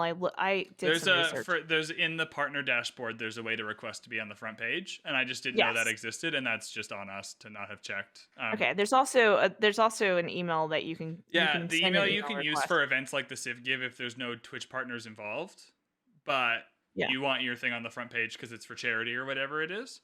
And it would have been great to have the Civ show because they were the spectators and they had all the guests and stuff like that. But what I recommended, and we talked about this in the because we still are all in the Discord discussing ideas. I think it would be better if part of the issue was the disconnects, and we didn't get to finish a game because of all the disconnects. And my husband's like a network engineer. And he tried to explain this, that if you have people connecting from all points of the world, that's going to be an issue. Like if you have someone from Australia that goes, and that line goes all the way through the Atlantic and on, and you have people from Ireland and Europe and like but even Canada. Just North America is huge. Like you're in Carolina, you're going to have issues. I'm in Vancouver. That's a far distance. Yeah. So my suggestion would be to do a bracket, because a lot of us play on different levels and tiers. Like I tend to play like King, and I can play up to like Immortal if I want to, but a lot of players, you guys play on Deity. So I thought if we did a bracket, we could have matches leading up to the main event, which would create interest. So Absolutely. say that we did like, and then that it would be smaller maps. So like if we did like a 3v3, like if let's say there's 10 players, right? And we did like how do we split that? Like 3, and 4 maybe? Yeah, 3, 3, and 4, week 1, and then week 2, and then usually it's the third week of December. Yeah. Everybody would be in the correct brackets, and then we would face off and have a 5v5. I think that's cool. And you could split that off into 2 days. So you could have the first 5v5 on Saturday with guests that can't make Sunday, so you can have more guests, right? And then Sunday you would have another 5v5, and that would give the Civ show more time to have more guests, like guests, they can have more people on the broadcast. Yeah, and that would also give the creators chance to go root for their favorite too. Yeah. So like if I was on Saturday with Foibles and Sarge and whoever might be in my bracket, and then a 5v5 could possibly get completed in one day. Yeah. There's a tournament. There's a tournament of streamers called PogChamps, and it's a chess tournament. Mm-hmm. And I've just discovered it since the Civ Give happened. I didn't know about it before then. And it's a very similar idea. It's not for charity specifically, but it's kind of for charity. And the idea is it's a bunch of content creators, in this case that don't normally play chess, that are playing chess, but in our case, we all at least play Civ. But the way they do it is it's like you're split into groups, so you only play the people in your group, and from there you get put into a championship bracket if you finish in the top 2 of your group, or like the consolation bracket if you finish in the bottom 2. But from there, everyone is part of one of the brackets, and so it takes a month to do the whole thing, right? It's like So something like that I think would be awesome because it would create interest. Yeah, that's exactly. But like as someone who discovered it, I went back and I watched all of it. It was like I watched how many, like even just in terms of like ad revenue, if you were donating like YouTube ad rev to charity or whatever, like I went back and watched dozens and dozens of hours of the tournament from the beginning, which is dozens of hours of content as opposed to 8 hours of content plus the drag. What is this? A total of 14 hours of content, maybe? Like Yeah, and it gives more time to like that's the thing with marketing is to create interest. So Yeah. if you have people tuning in every week to 3 different games, that can create a ton of interest. Or Yeah. if it's just 1 game a week with the 3v3 or here this 3 and like you have at least if you have 1 game leading up to it a week, that create interest. And the Civ show can be the spectators and we're playing with the same rules and so that every not only do we get familiar with the rules for the main event, the viewers are familiar with the rules for the main event as well. Yeah, I totally agree. I don't know. Like again, I don't organize it, so I don't know which variation of that. I almost don't care. They Like I don't care. Like they like I think part of it is like I just want to be invited to a thing that already exists. I think I want to be Yeah. less involved in the creation of that thing because I like it was weird to me that like 3 weeks before the event I was spending so much of my time in a Discord talking about the rules and then like having to convey those rules to the community. I was like, I just wish we'd have done this 3 months ago. Like I don't know why we're Yeah, still. ongoing document, and you know what I did is I like downloaded it and I was like, if you have questions, refer to this Yeah, document. like just day one, we're doing the Civ Give. Here, Yeah. we've already all agreed to these rules. Here is the facts. Like, just take it, and you just know everything you need to know about the event.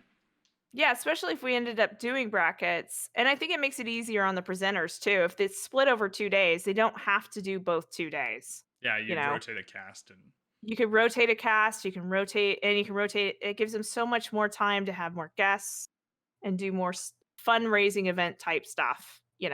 So it's an idea I presented, and I think it's also good if you guys are listening to this and you have some they suggestions or definitely will be. comments. Anytime the Civ Definitely Give comes up anywhere, Moy will just, even if he doesn't listen to the whole podcast, he will click to this part of it. Hi, Moy.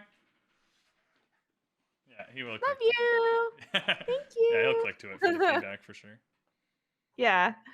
So Moy said he liked my idea. He's like, "Oh, that sounds really good," because it is a lot of work, and trying to fit it all and sandwich it in one day with 10 content creators is a lot more. Because I think Yeah, how many was it last year? 8. Yeah, eight people playing, but no Yeah. commentary view. 8 people Right. playing, but no commentary Okay. view. Well, with the commentary, that's why I think 5 on a Saturday, 5 on a Sunday. The event happens over a weekend Yeah. versus one day, and I think that takes a lot of stress off of the content creators too, Yeah. because I would have liked to have seen, I would have liked to have watched the game mechanic and being his cheerleader in the background with my Yeah. pom poms. Like, Selfishly too, like anything that's good for content in the Civ Give is good for you as a creator. Right? Like yeah, all of the days leading up to the Civ Give where I was just like spamming Gall over and over again for the practice, like those are some of my highest viewed streams of the year. It's just yeah, I people. had the same thing. I had tons of people in on those days. They Yeah. wanted to see what I was up to. I had you spying on me and Yeah, bows. part of it is like the spying. That was I hilarious. know. That was so funny. We do actually have to finish up here shortly. But one of the things that I Okay. loved is that none of us cared because at the end of the day, it is for kids and it's for fun. Yeah. And that's the reason there's like obviously there's no prize pool in a charity event, but that's why there's not an elimination thing. Like no one's getting eliminated, right? Like you're not meant to feel like you have to play super well to have fun and be successful, right? It's just about raising the money. I started getting really serious at one point because my husband's like, you need to chill out a little bit. You're starting to get snippy. Right. I And was so, just like, but the damn. community is very competitive because they're on a team. The community mostly likes all of us, but has their home, right? Some people will like VB's their favorite streamer, and they like all the other ones, Yeah. but they're rooting for me, or like they're rooting for you, or like I TGM's was community. really surprised, like the people rooting for me because they were just. My community might be small, but they are loud, Small and I mighty. love you. Small and mighty. So TGM's community was very mighty like that, and they were very protective, right? Like as soon as TGM rolls a bad start, like screw this stupid Civ Give, this sucks. And so the community would get super mad when we were all in each Yeah. other's streams. I would go to TGM's stream. Or Peppermint Butlers or Bows, and someone would make some dumb comment like, "Oh, I see you're like spying now." I was like, You do realize that if Botheus did not want his gameplay to be spied on, he wouldn't have broadcast it live on Twitch.tv. Yeah, Like number one rule for not getting spied on is don't broadcast it on Twitch. I was so it shocked. was funny because Potato Whiskey's like, I've been practicing offline. Right. But that's what I mean. If you were doing some super secret strat, I practiced a few strats offline. The strat that I used in the Civ Give, I didn't practice a lot, but I practiced it offline. Right. That was more like sneaky, faith-based gall, which isn't usual, but it happened, and so I had. But like, I didn't do Yeah. that on stream. I didn't do like the relic practice on stream. That was I'll ridiculous. tell you, things would have been very different if I had my horse lady. Yeah. Yeah. I was scared of your horse lady. Because Terrified. that would have been a very different Did playthrough. you That end we up would I would have said, "Yeah, we're friends," as I'm on your border with with 10 like 18 horses. horses? Yeah. I would have had like a like, ocean of horses. In That the was my moment, I would have been like, in the moment, I would have been so mad spawning next to Cynthia, like so grumpy. In retrospect, though, if I had gotten the shit kicked out of me by your horses, that would have been the best. Well, they would have. I was terrified too because I was like, they would have squared off against each other. It would have been a mighty battle because yeah. they are really. If you put your guys next to each other, they get a huge benefit. And I get early encampments, like the industrial zones I get count as Those were encampments, crazy. and so yeah, they're So I was okay that I got Wilhelmina because I one of the things were for donating is polders, and I got yeah, so excited about the polders, and they're very I'm pretty. glad. Yeah, and I'm really glad that people, because people donated it. I put it at $10 for. I wasn't going to build a single polder if people didn't donate. Right, that's funny. That's good. That's So clever. people got so excited about the polders. So like the donations were just coming in, the $10 donations for the polders. So I was so happy I got to at least build those. I didn't get to upgrade some of my ships because someone some people did some really good names for ships. So one of the ships was like Steve. Oh, that's good. That's clever. Another one was the Rigaconte Yeah, that's cool. from The Expanse. I feel like you definitely had one of the most successful marketing campaigns of the Civ Give, though, between the Oh, Tamar it's so thing, sweet. Thank the you. but like I just comparing it, like a lot of people do like shave their beard kind of stuff, but in terms of like relative to like if you would probably I think relative to if you had asked yourself how much money you were gonna raise and like what your goals were compared to how well you used marketing to achieve those goals, like definitely the biggest uptake, right? Like Oh, it's so sweet. yeah, no, just like the $500 thing for Tamar was fucking genius in terms of like just a money raising thing. Like that's hilarious. And additionally, you got like that was like the star of the show. Like that's all people Yeah. talked about at the end. And so not only did you raise a bunch of money for the kids, but in terms of like your own stream getting people into it, right? People are like, oh fuck, I've never heard of SassyGamerLady, but that was cool. Like that was awesome. Yeah, and I pulled off the sass because even when I was like, "Okay, bestie," Yeah, you and could then just hear it in your voice, like, "Oh." yeah, and then the polders, that's very creative and fun as well. Yeah, no, very good marketing performance. The one that really pulled it off is when I said, "I'm gonna dress as a corgi," and Potato Whiskey's like, "Oh, we need to make that happen." Yeah, that's He's like, "That's gonna be awesome." right. Well, yeah, not to for the other CivGive people, not to discredit your marketing campaigns. I can assure you, mine was probably one of the worst ones. I did absolutely nothing other than Well, be like the for way the I looked at it kids. as I have maybe when I first started the Civ Give, I had maybe 1,000 followers on Twitch. That's it. Yeah, I had maybe 300 follows on Twitter. I had 66 follows on my YouTube channel. And I knew that if I set a goal for 2,500, and I hyped my community up, I said, we might be small, but we're mighty.